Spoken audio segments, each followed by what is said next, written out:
Blouse আর petticoat পরে বসে থাকবি নাকি? ওদিকে যে গায়ে হলুদের অনুষ্ঠান শুরু হয়ে গেল, সেই খবর আছে? আমি মনে মনে বলছি, ছি, একটু লজ্জা নেই এই মানুষটার। মেয়েদের যে প্রাইভেসি থাকতে হয় সেটুকুও জানে না। দুম করে যখন তখন রুমের মধ্যে ঢুকে পড়ে। আমি মুখে কিছু না বলেই মুখটা গোমরা করে উল্টো ঘুরে বসে রইলাম। আচমকা আমাকে টেনে ঘুরিয়ে নিয়ে বলল, তুই কি আমাকে পাত্তা দিচ্ছিস না? আমি তোকে ডাকতে এসেছি আর তুই আমাকে ইগনোর করছিস। আমি মুখের দিকে তাকিয়ে হালকা মাথা ঝুঁকিয়ে না অর্থ বোঝালাম। হৃদ ভাইয়া মৃদু হেসে বলল আমাকে, নূরের বিয়েটা হতে দে, তারপর তোর পালা। আচ্ছা ফুল, তুই আমাকে বিয়ে করবি? কথাটা শুনে মনের মধ্যে এক অজানা অনুভূতি এসে দোল খেয়ে গেল। বুকের ভেতরে অস্থিরতাও এসে হানা দিল। কিছু মুহূর্ত অতিক্রম হতেই উচ্চস্বরে হেসে উঠে বলল, তোকে বিয়ে করলে আমার জীবন শেষ। যে তোকে বিয়ে করবে সারা জীবন ছোট বাচ্চার মতো তোকে পালবে সে। না জানি বেচারার কপালে কি আছে। একরাশ অভিমান নিয়ে হৃদ ভাইয়ার মুখের দিকে তাকিয়ে বলল, হৃদ ভাইয়া, আমাকে কি তুমি এতটাই ছোট মনে করো? হৃদ আর চোখে তার দিকে তাকালো। ঠোঁট কামড়ে ভ্রু কুঁচকে তাকানোর ভঙ্গি দেখছে। সে নিজের চোখ দুটো নিচে নামিয়ে নিল। হৃদ ধমকের স্বরে বলে উঠল, যেই বিয়ের কথা শুনেছিস সেই নিজেকে খুব বড় মনে হচ্ছে। রান্না করতে জানিস তুই? কাপড় কাচতে জানিস? আর বাসন মাজতে? আমি চুপ হয়ে আছি। আমাকে বিছানা থেকে নেমে দাঁড়াতে বলল। আমি মাথা নাড়িয়ে না অর্থ বোঝালে আমাকে ধমক দিয়ে বলল, বড়দের কথাও শুনিস না, একদম অভদ্র হয়ে যাচ্ছিস। কথাটা শুনে আমি দুম করে বিছানা থেকে নেমে দাঁড়ালাম। বুকে দুহাত আঁকড়ে ধরে মুখটা ডান কাঁধের দিকটায় ঘুরিয়ে রেখেছি। আর চোখে দেখছি হৃদ ভাইয়া শাড়িটা ওঠালো। খুব যত্ন করে আর্ট করে শাড়িটা পরিয়ে দিল। আয়নার সামনে ঘুরিয়ে নিয়ে আমাকে বলল, দেখ ফুল, আমি ছেলে হয়েও শাড়ি পরাতে পারি, তুই মেয়ে হয়েও যেটা পারিস না। তবে চিন্তা করিস না, তোর বিয়ের আগে কিছু না পারি এটা অবশ্য শিখিয়ে দেব। নূরাপুর হবু বরের বাড়ি থেকে একদল লোকজন এসেছে মেঘ স্যারের গায়ে ছোঁয়ানো হলুদ নিয়ে। আপুর পাশে এসে বসলাম আমি। দেখতে পেলাম হৃদ ভাইয়া মেহমান আপ্যায়ন করছে। মেঘ স্যারের দুই কাজিন, মিনি আর নিশি, আমার বেস্ট ফ্রেন্ড। হৃদ ভাইয়ের ওপর ওরা সেই লেভেলের ক্রাশ। হৃদ ভাইয়াকে আড়লে ওরা ডাক্তার মহাশয় বলেই ডাক। ক্লাসে যখন হৃদ ভাইয়া একজনকে বকে, অন্যজন সেই লেভেলের খুশি হয়, কারণ যে বকা খায় সেদিন সে ট্রিট দেয়। আমি সব দিক থেকেই ট্রিট পাই, তবে বকা একটু আমি বেশিই খাই। আমাকে বকা দেওয়ার শাসন করার কোনো অজুহাত ছাড়ে না হৃদ ভাইয়া। মিনি আর নিশির চোখের পলক যেন সরছে না হৃদ ভাইয়ার ওপর থেকে। এখানে উপস্থিত এত সুদর্শন ছেলে থাকতে হৃদ ভাইয়াকে দেখে ওদের আখিদয়ের পিপাসা মেটাতে হচ্ছে। ওদেরকে ভিড় ঠেলে কোনায় টেনে নিয়ে বললাম আমি, এখানে আমার আত্মীয় স্বজনদের মধ্যে অনেক সুদর্শন ছেলে আছে, কাকে চাই বল? এই যাবো আর তড়ি বাজিয়ে তোদের সামনে এনে দাঁড় করাবো। এমন জাদু করবো না, তোদের প্রেমে হাবুডুবু হাবুডুবু খাবে। ওরা আমাকে একটা চেয়ারে বসালো। দুজন দু কাঁধে এক হাতের ভার দিয়ে একটু নিচু হয়ে কানের কাছে এসে বলল, তোর কাজিন ওই ডাক্তার মহাশয়। উঠে দাঁড়ালাম আমি। ওদের দিকে মুখটা মলিন করে বললাম, জানিস তো আমি হৃদ ভাইয়াকে কত ভয় পাই। আচ্ছা একটা কাজ কর তোরা, আজ সুযোগ নিয়ে ইচ্ছে মতো মজা নেই। বিয়ে বাড়ি বলে কথা, আর তোরা ছেলেপক্ষের কাজিন, হৃদ ভাইয়া নূরাপুর কাজিন। তাহলে সম্পর্ক কি দাঁড়ালো তোদের মধ্যে? বেয়ান আর বিয়াই, তাই তো? তোরা গিয়ে হৃদ ভাইয়াকে হলুদ রং আবির কিছু দিতে পারিস, কোনো বাধা নেই। বীরের মধ্যে কেউ দেখবে না, দেখলেও তোদের কিছু বলবে না। আমার কথা শুনে ওরা রাগী দৃষ্টিতে তাকিয়ে আছে, মনে হচ্ছে কান থেকে ধোঁয়া বের হবে। আমি একটু নাড়া দিতেই বলে উঠল, তুই কর গিয়ে, দেখলেই হাত পা ঠান্ডা হয়ে যায়। আর কিনা রং, আবির, কিস, আমরা কত ভালো। ডাক্তার হৃদ স্যারকে কত সম্মান করি। এসব কি শেখাচ্ছিস আমাদের? আমরা কি খারাপ? কথা শেষ করে চোখের ইশারায় ওরা আমাকে পেছনে ঘুরতে বলল। আমি ঘাড় ঘুরিয়ে পেছনে ফিরলে হৃদ ভাইয়ার মুখটা দেখতে পেলাম। ভয়ে চিৎকারও দিতে পারছি না আমি। হাত দুটো খুব শক্ত করে শাড়ির আঁচলে খামচে ধরে রাখলাম। চোখ দুটো বড় সড়ো করে আবার ছোট করে নিচে নামিয়ে নিলাম। পলক সরিয়ে হৃদ ভাইয়ের চোখের দিকে তাকালাম আমি। আমার চোখ যেন কিছুতেই সরছে না আজ এই দুটি চোখ থেকে। কত মায়াবী লাগছে এই চোখ, যে দেখবে সে প্রেমে পড়ে যাবে। বুঝতে পারছি না মানুষটা রেগে আছে নাকি কিছুই শোনেনি। আমি কিছু বোঝাতে যাব, তার আগে পাশ ঘুরে উল্টো দিকে হাঁটা ধরল সে। আমি ছুটলাম তার পেছনে, কিন্তু কিছুক্ষণের মধ্যে ভিড়ের মধ্যে মিলিয়ে গেল সে। আমি তাকে পেলাম না পুরো অনুষ্ঠান খুঁজে। মন খারাপ করে নিজের রুমে এসে বসে রইলাম। হঠাৎ আমার হাতে কারো স্পর্শ অনুভব হলো। আমি তাকিয়ে দেখতে পেলাম হৃদ ভাইয়ের মুখটা। খুব ইচ্ছে করলো ওই মুখটা ছুঁয়ে দেই আজ। যখনই ছুঁতে গেলাম পেলাম না তাকে। কি হয়েছে আমার? চোখ বন্ধ করলাম, হৃদ ভাইয়ের মুখটা ভেসে উঠল। চোখ খুলেও সে। যা করছি যা বলছি সব কিছুর মাঝে শুধু তাকেই খুঁজে পাচ্ছি। তাহলে কি আমি? হঠাৎ দরজায় শব্দ পেয়ে কেঁপে উঠলাম আমি। তাকিয়ে দেখলাম হৃদ ভাইয়া সত্যি দাঁড়িয়ে আছে, অনেকটা রেগে আছে মনে হচ্ছে।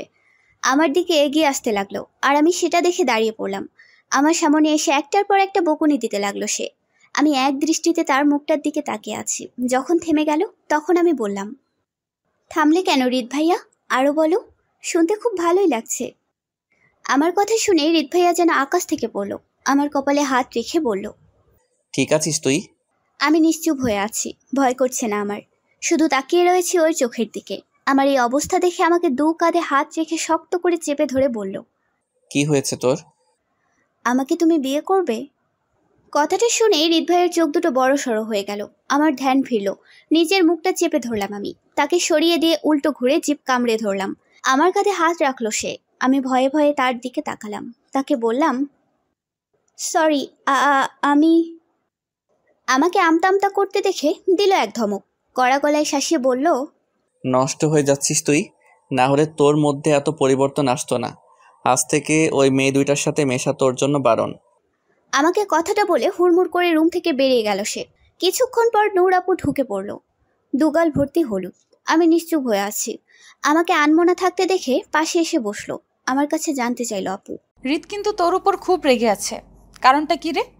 আমি মুহূর্তে আপুকে খুব শক্ত করে জড়িয়ে ধরলাম। আপু আমার মাথায় হাত রাখলো, আমাকে বলল, হৃদ শুধু আমার কাজিন নয়, ফ্রেন্ডও। আমরা একসাথে বড় হয়েছি, লেখাপড়া করেছি। আজ আমি মেঘকে পাচ্ছি, সেটাও হৃদের দৌলতে। হৃদ যদি হেল্প না করতো তাহলে হয়তো আমার মনের কথা মনেই থেকে যেত, মেঘ হয়ে যেত অন্য কারো। তবে একটা জিনিস বুঝতে পারছি না আমি, হৃদ তো রুম থেকে রেগে কেন বের হলো?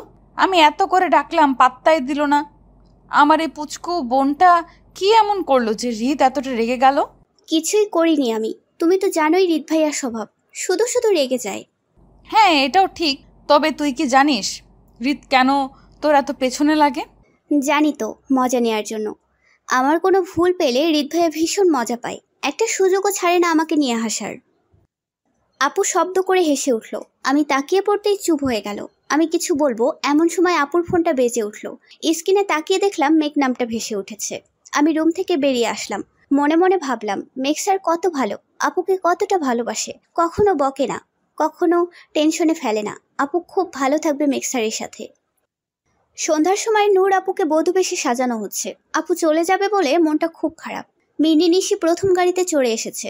ওদের সাথে কোনো কথা বলছি না আমি, যতদূর পারছি ওদের এড়িয়ে চলছি। ওদের খুব রাগ হচ্ছে আমার ওপর।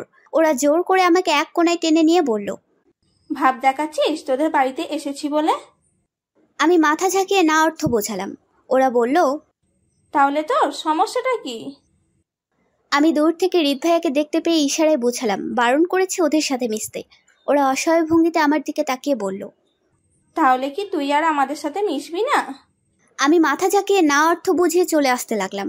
এমন সময় হৃদ ভাইয়া এসে আমার সামনে দাঁড়ালো, আমার হাত ধরে টানতে লাগলো। আমাকে বাড়ির ভেতরে নিয়ে এসে শক্ত গলায় প্রশ্ন করলো, ওদের সাথে আবার কি?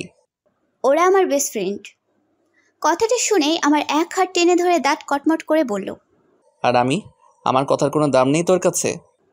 আছে তো, তাই তো ওদের সাথে কথা বলিনি। তুমি বললে তাই বলবো। হৃদ ভাই আমার হাতটা ছেড়ে দিল, আমাকে বলল, ঠিক আছে, এবারের মতো ক্ষমা করলাম, নেক্সট টাইম যেন ওদের সাথে এমন প্ল্যান করতে না দেখি। আমি মাথা কাত করে বললাম, তাহলে এখন ওদের কাছে যেতে পারবো? একটু ভেবে বলল, যা।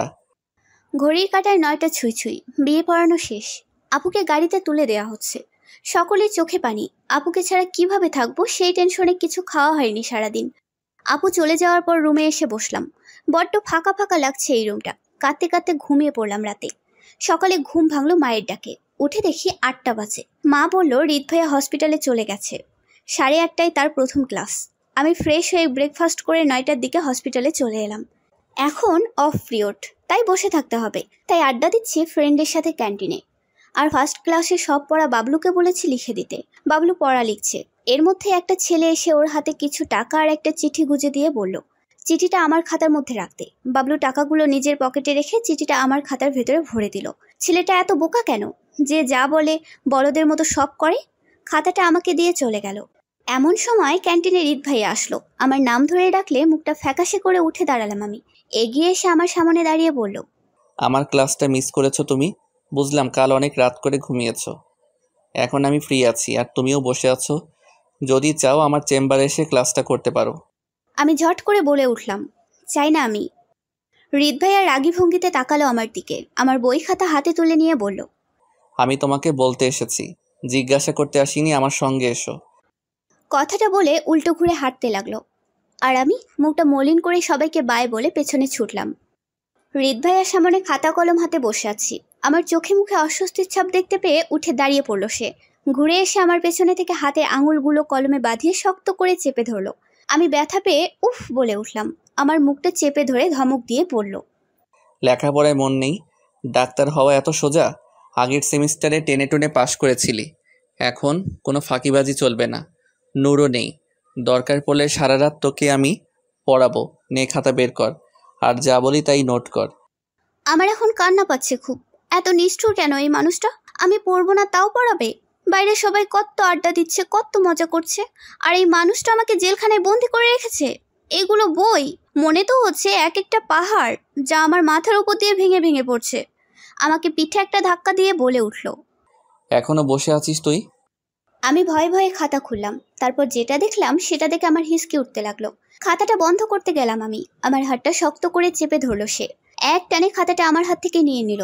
মনে মনে বলছি, আজ আমি শেষ। কে করলো এমন একটা কাজ? হৃদ ভাই আমার হাত ধরে জোরে টেনে দাঁড় করালো। আমাকে নিজের দিকে ঘুরিয়ে কাগজটা সামনে ধরে বলল, কি এসব? হৃদ ভাইয়া চোখ দুটোর আগে গজগজ করছে।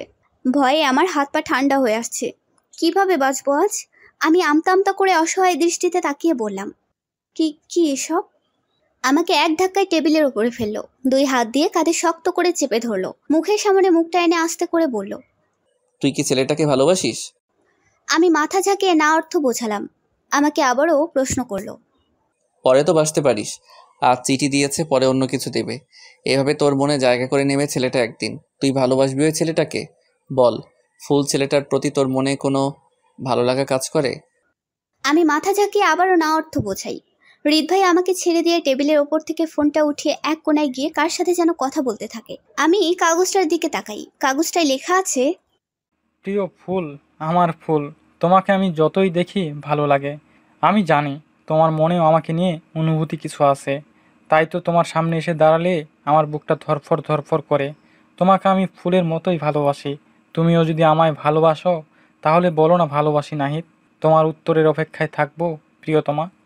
কাগজটা যত পড়ছি মেজাজটা ততই খারাপ হচ্ছে আমার। মনে মনে বলছি, নাহিদের বাচ্চা নাহিদ, একবার এখান থেকে বের হই, তোর পীড়িতের গুষ্টি আমি উদ্ধার করব। ফোনে কথা বলার পরে হৃদ ভাই আমার পাশে দাঁড়ালো। আমার হাতটা ধরে বলল, নূরকে ফোন করেছি, ও চলে আসবে। আমাদেরকেও পৌঁছাতে হবে, চল। কোথায় যাব?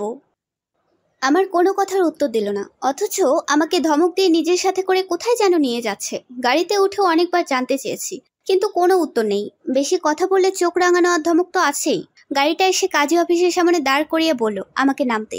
আমি কথা মতন নামলাম। ভয় পাই বলে কিছু জিজ্ঞাসাও করতে পারছি না। আপুকে দেখতে পেলাম। আপুর কাছে হৃদ ভাইয়ের সামনে কিছু জিজ্ঞাসাও করতে পারছি না আমি। আমাকে নিয়ে ভেতরে ঢুকলে কাজী বলে উঠল, বরকনে কোথায়? আপু আমাকে আর হৃদ ভাইয়াকে দেখিয়ে দিল। আমি অবাক, হা হয়ে আছি। আজ আমার কেমনে বিয়ে? একটা কথা বলারও সুযোগ দিল না হৃদ ভাইয়া আমাকে। যা যা বললো অক্ষরে অক্ষরে মানলাম। বিয়ে সম্পূর্ণ হলো। আপু আমাদের নতুন জীবনের জন্য শুভেচ্ছা জানিয়ে চলে গেল। গাড়িতে বসে আছি দুজনেই। হৃদ ভাইয়া হঠাৎ করে বলে উঠল, আমাদের বিয়ের কথাটা যেন বাড়িতে কেউ না জানে ফুল, তাহলে সবাই খুব কষ্ট পাবে। এত বড় একটা সিদ্ধান্ত সবাইকে না জানিয়ে কাজটা যখন করেই ফেলেছি। এখন আমার একটু সাহস জাগলো মনে। আমি সংশয় কাটিয়ে বলে উঠলাম, বিয়েটা কেন করলে তুমি? তোর ক্যারিয়ারের কথা ভেবে। আমি চাই না তুই নষ্ট হয়ে যাস, যে কোনো ছেলের সাথে রিলেশনে জড়িয়ে নিজের সময়টা নষ্ট করিস। তোকে একজন বড় ডাক্তার হতে হবে, ভালোভাবে লেখাপড়া করতে হবে। ওইসব ছেলেরা শুধু প্রেম করবে সময় কাটানোর জন্য। কাল তোকে ভালো লাগবে না, অন্য কাউকে নিয়ে সময় কাটাবে। তোর এই ছোট্ট মনটা একটা বারের জন্য ভাঙুক, সেটা আমি চাই না। কেন চাও না? কেন তোমার জীবনের সাথে আমাকে জড়ালে তুমি?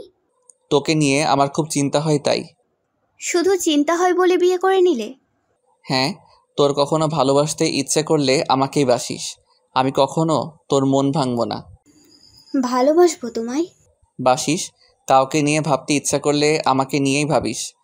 কথাটা বলে হৃদ ভাইয়া গাড়ির পেছনের সিট থেকে একটা বই নিজের সামনে আনলো। বইয়ের ভাঁজে রাখা একটা ছবিতে আলতো করে হাত বুলিয়ে ছবিটা ছিঁড়ে টুকরোগুলো জানলার কাছ দিয়ে বাইরে ছুঁড়ে মারলো।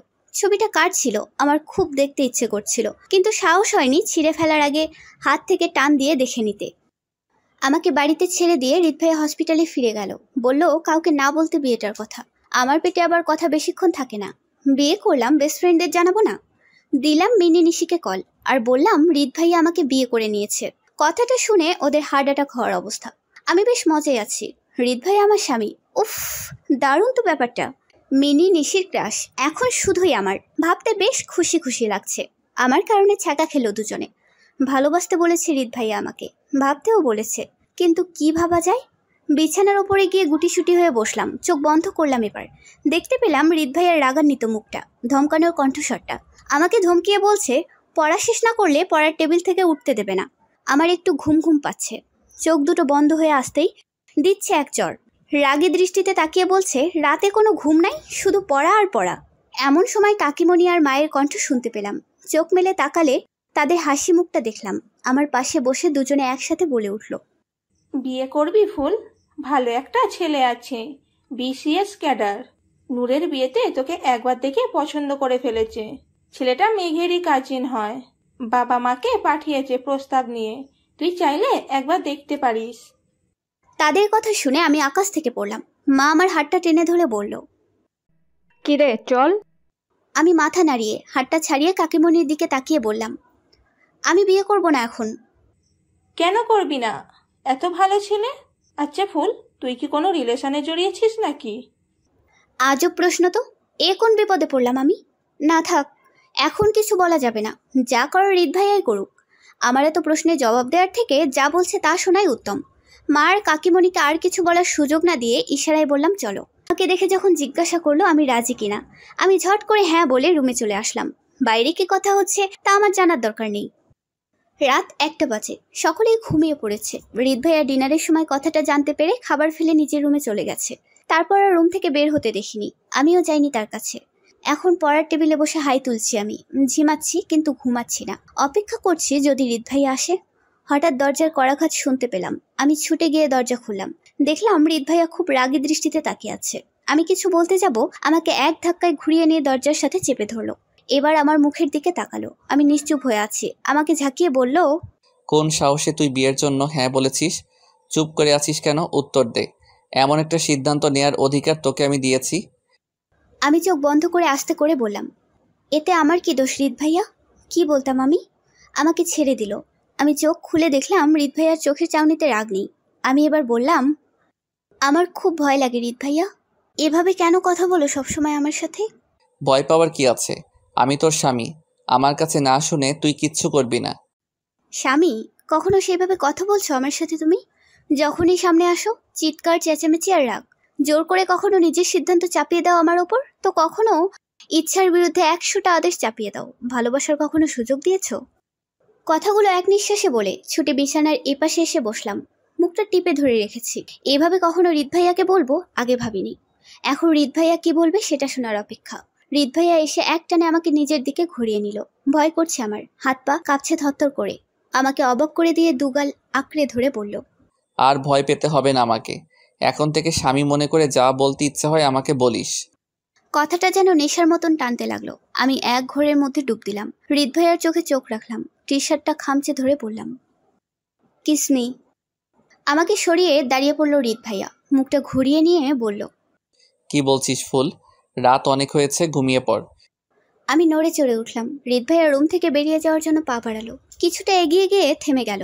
ঘুরে এসে আমার পাশে বসলো। আমার গালটা শক্ত করে আঁকড়ে ধরে আমার ঠোঁটে নিজের ঠোঁট জোড়া মিলিয়ে দিল। মুহূর্তের মধ্যে কিছু বুঝতে পারলাম না। চোখ দুটো বন্ধ করে নিলাম। তখনই ঠোঁট ছেড়ে দিয়ে বলল, হয়েছে? আমি মাথা ঝাঁকালাম। আস্তে করে বললাম, কিছুই বুঝলাম না। কি হলো এটা? হৃদ ভাই আমার চুলের ভাঁজে হাত ডুবালো। মাথাটা শক্ত করে আঁকড়ে ধরে সারা গালে, বুকে আর গলায় ঠোঁটের আলতো পরশ ছুঁয়ে দিয়ে আমাকে ছেড়ে দিল। যখনই উঠে দাঁড়ালো আমি হাতটা ধরে মুখটা মলিন করে বললাম, যেও না হৃদ ভাইয়া। তুই একটু অপেক্ষা কর, আমি দরজাটা বন্ধ করে আসছি। আমি হাতটা ছেড়ে দিলাম। হৃদ ভাইয়া দরজাটা বন্ধ করে এসে আলোটা নিভিয়ে দিল। হৃদ ভাইয়ার বুকের পাঁজরে আষ্টে পিষ্টে নিজেকে জড়িয়ে ধরে ঘুমিয়ে আছি। সকাল হতেই আমাকে সরিয়ে দিয়ে উঠে বসলো সে। আমার চোখে মুখে পাশে গ্লাসে রাখা পানির ছিটা দিয়ে মুখে হাত রেখে ডাকলো আমাকে। আমি ঘুম ঘুম চোখ হালকা মেলতেই আমার মাথায় হাত রেখে বলল, সকাল হয়েছে ফুল, কাপড় পরে নে। কাকিমা যে কোনো সময় তোকে ডাকতে চলে আসবে। এইভাবে আমাদের একসাথে দেখে ফেললে বাড়িতে সমস্যা হবে। কিছুদিন যাক, আমি নিজে সবাইকে সবটা বুঝিয়ে বলবো। কথাটা বলে উঠে বিছানা থেকে নেমে দাঁড়ালো। আমি কিছু বললাম না। ভাবলাম হৃদ ভাইয়া যা করেছে সব আমাকে ভালোবেসে করেছে, আর আমিও তো ভালোবাসি। হৃদ ভাইয়া রুম থেকে বেরিয়ে যাওয়ার সাথে আমি উঠে ওয়াশরুমে চলে এলাম। শাওয়ার নিয়ে রুমে আসতেই দেখি মা বসে আছে। আমার দিকে অবাক চোখে তাকিয়ে আছে মা। আজ এত দ্রুত ঘুম কিভাবে ভাঙলো জানতে চাইছে। সাথে জানতে চাইছে এই শীতে এত সকালে শাওয়ার কেন নিয়েছি। আমি যতটুকু পেরেছি কৌশলে মাকে কিছু একটা বলে রুম থেকে বেরিয়ে এসেছি। ব্রেকফাস্ট শেষে ক্লাস টাইম এগিয়ে দিয়েছি বলে অনেক আগে বাড়ি থেকে বের হয়েছি আজ। এখন বসে আছি হৃদ ভাইয়ের গাড়িতে সারপ্রাইজ দেবো বলে। হৃদ ভাইয়া এসে সামনের সিটে বসে। গাড়ি স্টার্ট করতেই পেছনে থেকে ঝাঁকিয়ে আমি গলা জড়িয়ে ধরলাম। আমাকে দেখে হৃদ ভাইয়ের মুখটা ফ্যাকাশে হয়ে গেল মনে হলো। মুখে একটুও হাসি নেই। গাড়ি থেকে নেমে ঘুরে এসে আমাকে টেনে নামিয়ে বলল, আমরা একসাথে হসপিটালে যেতে পারবো না, সবাই কি ভাববে? কিছুই ভাববে না, আমি তো তোমার ফ্যামিলি মেম্বার। স্ত্রীর পরিচয় না দাও, কাজিন হিসেবে নিয়ে চলো। একই বাড়িতে থাকি, একই জায়গাতে যাব, একসাথে গেলে কি প্রবলেম? আমার কোনো কথাই বুঝলো না হৃদ ভাইয়া। যদিও আগের মতন রেগে বলেনি, তবে ভালোবেসে বুঝিয়ে বলেছে আমাদের আলাদা যেতে হবে হসপিটালে। আর আমিও হৃদ ভাইয়ের মুখের ওপর কখনো কথা বলতে পারি না। এত সুন্দর করে বললে না শুনে কি পারা যায়? আমাকে একটা ইজি বাইক ডেকে উঠিয়ে দিয়ে হৃদ ভাইয়া চলে গেল। আমি হসপিটালে পৌঁছালাম। হৃদ ভাইয়াকে খুঁজলাম কিন্তু পেলাম না। এখনো হসপিটালে আসেনি মানুষটা। আমার খুব টেনশন হচ্ছে। আমার আগে চলে আসার কথা ছিল তার। রাস্তায় কোনো বিপদ আপদ হয়নি তো তার? হাজার প্রশ্ন মাথায় নিয়ে ক্লাসরুমে ঢুকলাম। দেখতে পেলাম ডক্টর মেঘ স্যারের ছোট বোন প্রিয়া এসেছে আজকে অনেক দিন পর। মেয়েটার আলাদা গ্যাং। মিনি নিশি কাজিন হলেও ওদের সাথে তেমন একটা মেশে না সে। ওদের বাবা একটু গরিব বলে অনেক খোটা দেয়, কথা শোনায়। কখনো কখনো বলে এই হাসপাতালটা আমার বাবার। আমার বাবা দয়া করেছিল বলেই তোমরা ভিক্ষায় ডাক্তারি পড়ার সুযোগ পেয়েছো। আজও ওদের পেছনে লাগার সুযোগ ছাড়েনি। গ্যাং নিয়ে লেগে আছে ওদের ইনসাল্ট করতে। প্রতিবারের মতো এবারও খুব ইচ্ছে করছিল প্রতিবাদ করি, কিন্তু আমার মনটা আজ খুব খারাপ। আনমনা হয়ে একটা ফাঁকা বেঞ্চে এসে বসে রইলাম। প্রথম ক্লাস হৃদ ভাইয়ার। ক্লাস টাইম শেষ, হৃদ ভাইয়া আসলো না। পাশ থেকে একজন বলে উঠলো হোস্টেলের পাশের রেস্টুরেন্টে হৃদ ভাইয়াকে ঢুকতে দেখেছিল। আমার মনে সন্দেহ আসলো, এই জন্য কি আমার সাথে হসপিটালে আসতে চাইছিল না সে? আমাকে জানতে হবে রেস্টুরেন্টে কার সাথে দেখা করতে গিয়েছে যা আমাকে জানাতে চায় না। এটা জানার অধিকার তো আমার আছে। এখন আমি তার স্ত্রী। আমি আর দেরি করলাম না, ছুটে সেই মুহূর্তে রেস্টুরেন্টে চলে আসলাম। দেখতে পেলাম একটা টেবিলে নূর আপু আর হৃদ ভাইয়া মুখোমুখি বসে আছে। নূর আপুর চোখে পানি, হাত জোর করে কিছু একটা বলছে হৃদ ভাইয়াকে। আমি শোনার জন্য সামনে আগালাম। তারপর যা শুনলাম সেটা শুনে আমার পায়ের নিচ থেকে মাটি সরে যেতে লাগলো। নূর আপু বলছে, ফুলকে তুই ভুলে যা হৃদ। একটা সময় তো আমাকে তুই ভালোবেসেছিলি, নিজের মনকে শক্ত করে আমাকে ভুলে ফুলকে ভালোবাসতে পেরেছিলি। এবারও পারবি, একবার যখন পেরেছিস। তাছাড়া তোদের বিয়েটার কথা তো আমি ছাড়া কেউ জানে না। আমি তোকে কথা দিচ্ছি, কাউকেও বলবো না। তুইও আমাকে কথা দে ফুলকে ভুলে যাবি। ফুল বাচ্চা মেয়ে, আমার মনে হয় না ও তোকে ভালোবাসে। হৃদ ভাইয়া রাগী দৃষ্টিতে তাকিয়ে বলছে, তুই আমাকে অনেক কাঁদিয়েছিস, এখন এসব বলতে ডেকেছিস আমায়? মেঘ তো তোকে ভালোবাসে, তাহলে ওকে বোঝাতে পারছিস না কেন ব্যাপারটা? তোকে তো বললাম মেঘ কি বলেছে। হৃদ ভাইয়া অনেকক্ষণ সময় নিয়ে ভেবে বলল, ঠিক আছে, এখন যা, আমি ভেবে দেখব। কথা দিতে পারছি না, তবে চেষ্টা করব। এটুকু শুনে আমার চোখে পানি চলে আসলো। আর এক মুহূর্ত এখানে আমি দাঁড়াতে পারছি না। এসব পারবো না দেখতে আমি। এত বড় ধোকা। আমি চলে আসলাম রেস্টুরেন্ট থেকে। সারাদিন হৃদ ভাই আমার সামনে আসেনি। খুব কষ্ট হচ্ছে আমার। আমার মনকে ভাবাচ্ছেও। হৃদ ভাই আপুকে ভালোবাসতো, আর এখন ছি, আমি ভাবতে পারছি না। এতদিন ভেবে এসেছি মেঘ স্যার আর আপু দুজন দুজনকে ভালোবাসতো, কিন্তু আজ এটা আমি কি শুনলাম? খুব কান্না পাচ্ছে আমার। কাঁদতে কাঁদতে বালিশে মুখ গুজে ঘুমিয়ে পড়েছিলাম রাতে। ঘুমের ঘোরে কারো শরীরে গরম স্পর্শ অনুভব করলাম। চোখ মেলে মাথাটা উঁচু করে দেখলাম হৃদ ভাইয়া আমাকে বুকে জড়িয়ে শুয়ে আছে। চোখ দুটো খোলা। আমি জেগে আছি বুঝতে পেরে উল্টো ঘুরিয়ে আমার বুকে নিজের মুখ গুজলো। মাথাটা উঁচু করে আমার মুখের কাছে এনে নাকে নাক ঘেঁষে পড়ল। সরি ফুল, আজ একটা ঝামেলার মধ্যে ছিলাম, তাই তোর কাছে আসতে পারিনি। তবে আর কখনো তোর চোখের আড়াল হব না, দেখিস। আমি আর কিছু বলতে না দিয়ে এক ধাক্কায় আমার উপর থেকে হৃদ ভাইয়াকে সরিয়ে দিলাম। কষ্টের আগে ঘৃণায় দাঁত শক্ত করে বললাম, রাতের ভালোবাসা আমাকে দেখাতে আসবে না, চলে যাও এখান থেকে। হৃদ ভাইয়া বুঝলো আমি হয়তো রেগে আছি। সারাদিন একটা কল দিয়ে খোঁজ নিলে হয়তো এই রাগটা দেখাতাম না। তাই এগিয়ে এসে আমার পাশে বসে হাতটা শক্ত করে ধরে বলল, আমার ভুল হয়েছে, প্লিজ ক্ষমা করে দে। এই যে কান ধরছি আমি নিজের। আমি রাগী দৃষ্টিতে তাকালাম। বিছানা থেকে নেমে দাঁড়িয়ে চিৎকার করে বললাম, বেরিয়ে যাও আমার রুম থেকে, একটা ধোঁকাবাজ, মিথ্যাবাদী আর দুশ্চরিত্র। আমার ভাবতে অবাক লাগছে, নিজের কানকেও বিশ্বাস হচ্ছে না আমার। আপু আর তুমি, ছি, আজ রেস্টুরেন্টে কি কথা হচ্ছিল আপুর সাথে তোমার? সব শুনেছি আমি। হৃদ ভাই আমার দিকে তাকিয়ে পড়লো, দাঁড়িয়ে আমার দু হাতে হাত রেখে বলল, তুই সব শুনেছিস ফুল? ভালো হয়েছে শুনেছিস। আমি বুঝতে পারছিলাম না সব কিছু কীভাবে বলল। আমি ঠেলে সরিয়ে দিয়ে বললাম, এসব নতুন নাটক অন্য কারোর সাথে করো, আমি আর তোমাকে বিশ্বাস করব না। কথাগুলো আমি চিৎকার করে বলছিলাম দেখে বাড়িকে ঘুম থেকে উঠে যাবে বুঝতে পেরে আর কোনো কথা না বলে হৃদ ভাইয়া চলে গেল। আমি আমার রুমের দরজাটা ভেতর থেকে বন্ধ করে দিলাম। দরজার ওপাশ থেকে হৃদ ভাইয়া বলল, শুনলাম। আমি বুঝতে পারছি না তুই এমন কেন করছিস। তুই কি সব শুনেছিলি? সব কথা শুনলে এমন বিহেভ কেন করছিস? আর কিছু শোনার দরকার নেই আমার। তুমি যা বলবে সবই নাটক। আমার বুঝে নেওয়া হয়ে গেছে তোমাকে। হৃদ ভাইয়া সারা রাত আমার রুমের সামনে বসে রয়েছে। দরজায় পিঠ ঠেকিয়ে বসে ওপাশ থেকে আমার নাম ধরে ডেকেছে। আমাকে অনেকবার বলেছে একবার তাকে শুনতে, আমি শুনিনি। এপাশ থেকে কোনো শব্দ না করে আমিও দরজায় পিঠ ঠেকিয়ে বসে আছি, মুখ টিপে কাঁদছি। খুব কষ্ট হচ্ছে আমার। এতটা নিখুঁতভাবে অভিনয় করতে পারলো আমার সাথে। আপুকে ভালোবাসতো, আপুর জন্য অনেক কেঁদেছে। এই কথাগুলো যেন মনে পড়লে আমার বুকের ভেতরটা ব্যথায় চিনচিন করছে। আপুকে বলছে আমাকে ভুলে যাওয়ার চেষ্টা করবে। এতটা ভালোবাসে আপুকে যে আপুর কথায় আমাকে ভুলে যাবে। সকাল হয়েছে, মায়ের কণ্ঠ শুনতে পেলাম। আমার রুমের সামনে বসে আমাকে ডাকতে ডাকতে হৃদ ভাইয়া ওখানে ঘুমিয়ে পড়েছে। মা জানতে চাচ্ছে হৃদ ভাইয়ের কাছে এখানে বসে কি করছে। চোখ মুখ ফুলে আছে এটাও বলছে মা। আমি উঠে দরজাটা খুলে দিলাম। হৃদ ভাইয়ের মুখের দিকে তাকিয়ে দেখতে পেলাম চোখ দুটো ফুলে লাল বর্ণ হয়ে আছে। আমি মাকে বললাম, ঘুম থেকে মাত্র উঠেছে, তাই হয়তো চোখ মুখের এই অবস্থা। ওদিকে খেয়াল দিও না। যে ছেলেটা আমাকে পছন্দ করে বাবা মাকে পাঠিয়েছিল তার খবর কি? তাকে বলো যত দ্রুত সম্ভব আমাকে বিয়ে করে নিয়ে যেতে। এ বাড়িতে আমার আর এক মুহূর্তও ভালো লাগছে না। আমি কলেজের হোস্টেলে চলে যাচ্ছি। যখন বিয়ের দিনক্ষণ ঠিক হবে আমাকে জানিয়ে দিও, চলে আসবো। কথাগুলো বলেই দরজাটা আমি ভেতর থেকে আবার বন্ধ করে দিলাম। মায়ের মনে সন্দেহ জাগলো। হৃদ ভাইয়াকে কিছু জিজ্ঞাসা করতে যাবে তার আগেই হৃদ ভাইয়া নিজের রুমে চলে গেল। নিজের সব জিনিসপত্র গুছিয়ে নিলাম আমি। মিনি নিশিকে সব বলে রাখলাম, ওদের সাথে আজ থেকে হোস্টেলে থাকবো আমি। হৃদ ভাইয়ের ক্লাস চলছে। প্রিয়া ঠিক সামনের বেঞ্চটাতে বসেছে। পাশ থেকে প্রিয়ার গ্যাংয়ের মধ্যে একজন বলল, আজ প্রিয়ার জন্মদিন। যদি হৃদ ভাইয়া অনুমতি দেয় তাহলে আজ ক্লাসটা না করে ওরা সেলিব্রেট করবে। হৃদ ভাইয়া মাথা নাড়িয়ে ওদের সেলিব্রেট করতে বলে ক্লাসরুম থেকে বেরিয়ে যেতে লাগলো। প্রিয়া হৃদ ভাইয়ের হাতটা ধরে বসলো। মুহূর্তের মধ্যে পুরো ক্লাসে হই হুল্লোড় শুরু হয়ে গেল।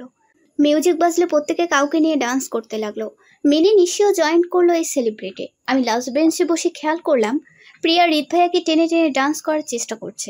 নিজের কোমরে হৃদ ভাইয়ার হাত গুজে দিচ্ছে। হৃদ ভাইয়া ছেড়ে দেওয়ার পরও জোর করে হৃদ ভাইয়াকে জড়িয়ে কাছে ঘেঁচতে চাইছে। আমার প্রচন্ড রাগ হচ্ছে। একমাত্র আমি এখানে বসে সবটা দেখছি, নিজের চোখের সামনে দেখতে পারছি না এসব। উঠে এসে মিউজিক অফ করে দিলাম। সকলে ডান্স করতে করতে থেমে গেল। প্রিয়া এখনও হৃদ ভাইয়াকে শক্ত করে ধরে আছে। এগিয়ে এসে প্রিয়াকে আমি এক ধাক্কায় নিচে ফেলে দিলাম। আঙুল উঁচিয়ে চিৎকার করে বললাম প্রিয়াকে, স্যারকে স্যারের চোখে দেখো, ভদ্রতা সাপেক্ষে দূরত্ব বজায় রাখো। তোমার জন্মদিন, বন্ধুদের নিয়ে এনজয় করো। ওনাকে কেন টানছো? উনি কি তোমার ফ্রেন্ড না বিএফ হয় যে ওনাকে নিয়ে তোমার ডান্স করতে হবে? আমি চুপ হলে প্রিয়া উঠে এসে খুব জোরে আমাকে একটা চড় মারলো। আমি গালে হাত রাখলাম। প্রিয়া বলল, তোর সাহস কি করে হয় আমাকে ধাক্কা দিয়ে ফেলে দেওয়ার? এই হসপিটালটা আমার বাবার। এখানে আমি যা ইচ্ছা তাই করব। দরকার পড়লে হৃদ স্যারকে বিয়ে করব। আজ আমার জন্মদিন আর তুই আমাকে ধাক্কা দিলি? তুই জানিস আজ পর্যন্ত কেউ আমাকে একটা টোকাও দেয়নি। নূর ভাবির বোন বলে এতদিন দয়া করেছে এই মেঘ ভাইয়া তোকে, তবে আর না আমাকে ধাক্কা দেওয়া। প্রিয়া চৌধুরীকে এবার আমি শিওর মেঘ ভাইয়া আর তোকে ক্ষমা করবে না। আজই হবে এই হসপিটালে তোর শেষ দিন। তুই অপেক্ষা কর শুধু। আমি আমার গাল থেকে হাত নামালাম। হৃদ ভাই আমার গালে প্রিয়ার হাতে ছাপ দেখতে পেল আর রেগে গিয়ে ঘুরে প্রিয়ার গালে একটা কষিয়ে চড় মারলো। চিৎকার করে বলল, তোমার সাহস তো কম না। আমার সামনে তুমি ফুলের গায়ে হাত তুলেছ। তোমাকে ছোটবেলা থেকে শাসন করা হয়নি, যার জন্য এসব করছো। অহংকারী হয়েছ। তুমি কি বলবে? আমি নিজে তোমাকে মেঘের কাছে নিয়ে যাচ্ছি, চলো। হৃদ ভাইয়া এক হাতে শক্ত করে প্রিয়ার হাতটা ধরলো আর আমার দিকে তাকিয়ে বলল, প্লিজ এখন একটাবারের জন্য আমার সঙ্গে আয়। বলে প্রিয়াকে নিয়ে মেঘ স্যারের চেম্বারের দিকে গেল। আমিও আসলাম পেছনে। প্রিয়াকে যেভাবে টেনে নিয়ে যাচ্ছে, হসপিটালের সকলে হৃদ ভাইয়ার দিকে তাকিয়ে আছে। হৃদ ভাইয়া আর প্রিয়া অনেকক্ষণ হয়েছে মেঘ স্যারের চেম্বারে ঢুকেছে, কিন্তু কি কথা হচ্ছে বাইরে থেকে জানা যাচ্ছে না। হসপিটালের সকল স্টাফ আর ডাক্তার নার্স মেঘ স্যারের চেম্বারের সামনে ভিড় করে দাঁড়িয়ে আছে। আপু খবর পেয়ে নিজের চেম্বার থেকে ছুটে আসলো আর ভিড় ঠেলে মেঘ স্যারের চেম্বারের ভেতরে ঢুকলো। ভেতরে কি হচ্ছে দেখার জন্য আমি একটু এগিয়ে আসলাম। আমাকে দেখে আপু দরজাটা বন্ধ করতে আসলো। হৃদ ভাই আমি এসেছি বুঝতে পেরে আপুকে আটকালো আর আমাকে ভেতরে আসতে বলল। আমি ভেতরে আসলে আমার হাতটা ধরে আপু আর মেঘ স্যারকে উদ্দেশ্য করে বলল, ফুলকে আমি বিয়ে করেছি ছাড়ার জন্য না, হারিয়ে ফেলার ভয়ে। আমি একবার নিজের ভালোবাসাকে হারিয়েছি, সে যাকে ভালোবাসে তার হাতে তুলে দিয়েছে। এখন আমার মনে শুধুই ফুল। ফুলের ক্যারিয়ারের কথা ভেবে বলেছিলাম ভেবে দেখব, কিন্তু আমি একটা দিনও ওর থেকে দূরে থাকতে পারিনি। ওকে ছাড়া থাকা আমার জন্য খুব কষ্টের। ফ্রেন্ড হিসেবে একবার আমি নিজের দায়িত্ব পালন করেছি, তোদের হাসি মুখে বিয়ে দিয়েছি। কিন্তু মেঘ, তোর এই বদমেজাজি আর অহংকারী বোনের শখ পালন করতে নূরকে দিয়ে আমার কাছে এমন কোনো আবদার পাঠাস না যেটা আমি করতে পারবো না। কারণ আমার দুর্বলতা এখন শুধুই আমার স্ত্রী ফুলের প্রতি। নূরের আবদারের চেয়ে ফুলের একটুখানি হাসির মূল্য আমার কাছে অনেক বেশি। তোদের যা করার করতে পারিস, ফুলকে আমি ছাড়বো না। সবাইকে জানিয়ে আবার ওকে আমি বিয়ে করব। কথাটা বলে হৃদ ভাই আমার হাত ছেড়ে দিয়ে বেরিয়ে গেল। এতক্ষণে আমি সবটা বুঝতে পারলাম। এত ভালোবাসে মানুষটা আমাকে, এত চায় আমায়, আর আমি কিনা কত কষ্ট দিলাম। কাল রাতে একটু ছুতেও দিলাম না। সারা রাত আমার রুমের বাইরে বসেছিল। কেন করলাম এমনটা আমি? কেন একবার শুনলাম না কি বলতে চাচ্ছিল? আমাকে কথা বলতে হবে, ক্ষমা চাইতে হবে, বলতে হবে আমিও কষ্ট পেয়েছি, আমিও তোমাকে ভালোবাসি হৃদ। এক মুহূর্ত দাঁড়িয়ে না থেকে ছুটে হৃদের চেম্বারে আসলাম। ভেতর থেকে দরজাটা বন্ধ করে দিলাম। শব্দ পেয়ে মাথাটা তুলল হৃদ। আমাকে দেখতে পেয়ে দাঁড়িয়ে পড়লো। আমি ছুটে গিয়ে জড়িয়ে ধরলাম। হৃদ কেঁদে উঠে বলল, আমাকে তুই ক্ষমা করে দে, আমার জন্য তোকে প্রিয়ার চর খেতে হলো। আমি আরও শক্ত করে জড়িয়ে ধরে বললাম, তুমি কেন ক্ষমা চেয়েছো? সব দোষ আমার। আমি তোমার কোনো কথা শুনিনি। আমি ভুল করেছি। খুব কষ্ট হচ্ছে আমার। প্লিজ আমায় জড়িয়ে ধরো। হৃদ আমাকে জড়িয়ে ধরলে বাইরে থেকে চিৎকারের আওয়াজ আসলো। নূর আপু আর মেঘ স্যারের কণ্ঠস্বর। হৃদ ভাই আর আমি দুজনের মুখের দিকে তাকালাম। ভাবলাম কি হলো বাইরে। চেম্বারের দরজা খুলতেই দেখতে পেলাম সবাই ছুটে বাইরের দিকে যাচ্ছে। হৃদ ভাই আর আমি ব্যাপারটা বুঝে বাইরে আসলাম। হসপিটালের ছাদের উপরে এক কর্নিশে দাঁড়িয়ে চিৎকার করে বলছে প্রিয়া, আমি মরবো, আমি মরবো। হৃদ স্যারকে যদি না পাই আমি মরবো। এটা শুনে উপরে তাকিয়ে দেখতে পেলাম প্রিয়া এমনটা করছে। আমাদের দেখে প্রিয়া আমায় উদ্দেশ্য করে বলল, কি ভেবেছিস ফুল? আমি হেরে যাব? হৃদ স্যার শুধু আমার। ছোটবেলা থেকে আমি যা চেয়েছি তাই পেয়েছি। এখন আমার হৃদ স্যারকে চাই। যদি না পাই এখান থেকে এক ঝাঁপে নিচে এসে পড়ব। মেঘ স্যার আপুকে ধরে বলছে, প্লিজ হৃদ আর ফুলকে বোঝাও নূর। আমার বোনটার কিছু হলে তোমায় আমি ক্ষমা করব না। আমি ভাবতে বাধ্য হব তোমার সাথে সংসার করার কথা। হৃদ ভাইয়া ভিড়ের মাঝ থেকে প্রিয়ার দিকে তাকিয়ে আছে আর চিৎকার করে বলছে, এসব নাটক বন্ধ করো তুমি। এতই যদি সাহস থাকে দাও ঝাঁপ, মুখে কেন বলছো? আপু হৃদ ভাইয়াকে টেনে ধরে বলল, এভাবে বলিস না তুই হৃদ। প্রিয়া অনেক জেদি মেয়ে, যেদের বসে যা ইচ্ছা করে ফেলতে পারে। আপু হৃদ ভাইয়াকে কথাটা বলে আমার হাত ধরে এক সাইডে নিয়ে আসলো। আমার কাছে হাত জোর করে বলল, ফুল, আমি বোন হয়ে তোর কাছে ভিক্ষা যাচ্ছি, তুই আমাকে একটু সাহায্য কর। খুব ভালোবাসি মেঘকে আমি। প্রিয়ার কিছু হয়ে গেলে মেঘ আমার সাথে সংসার করবে না, তখন আমি মরে যাব। আমি আপুকে বললাম, এভাবে কেন বলছো আপু? এতে আমি কি করতে পারি? হৃদ তোকে ভালোবাসে, তুই তো বাসিস না। তোর জায়গায় যদি আমি হতাম তাহলে আমার বোনের জন্য, একটা মেয়ের জীবন বাঁচানোর জন্য এইটুকু আমি করতাম। হৃদ একসময় আমাকে ভালোবেসেছিল, কিন্তু ভুলতে পেরেছে যখন ওর মনে তুই এসেছিস। ও আবার পারবে তোকে ভুলতে। একবার যখন পেরেছে দ্বিতীয়বার নিশ্চয়ই পারবে। তুই হৃদকে বল প্রিয়াকে ভালোবাসতে, বিয়ে করতে। হৃদকে বল তুই অন্য কাউকে ভালোবাসিস। প্লিজ ফুল, এমন কিছু কর যেন হৃদ রেগে গিয়ে এই মুহূর্তে প্রিয়াকে বিয়ের জন্য হ্যাঁ বলে। আমি নিশ্চুপ হয়ে রইলাম। আমাকে আপু ঝাঁকিয়ে বলল, একটা মেয়ের জীবনের প্রশ্ন ফুল। আমার বোন হয়ে তুই কারো আত্মহত্যার কারণ হতে পারিস না। আমি ভেবে দেখলাম আপুকে তো হৃদ ভাই একটা সময় ভালোবেসেছিল।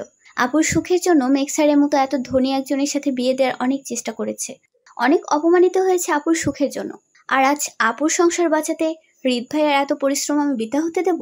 আপুকে আমি বললাম, বেশ, তোমার খুশির জন্য প্রিয়াকে হৃদ ভাইয়া বিয়ে করবে। আমার কোনো দাবি নেই হৃদ ভাইয়ার প্রতি। হৃদ ভাইয়া আজ থেকে শুধু প্রিয়ার। আপু আমার কাছে জানতে চাইলো, তুই হৃদকে ভালোবাসিস না তো?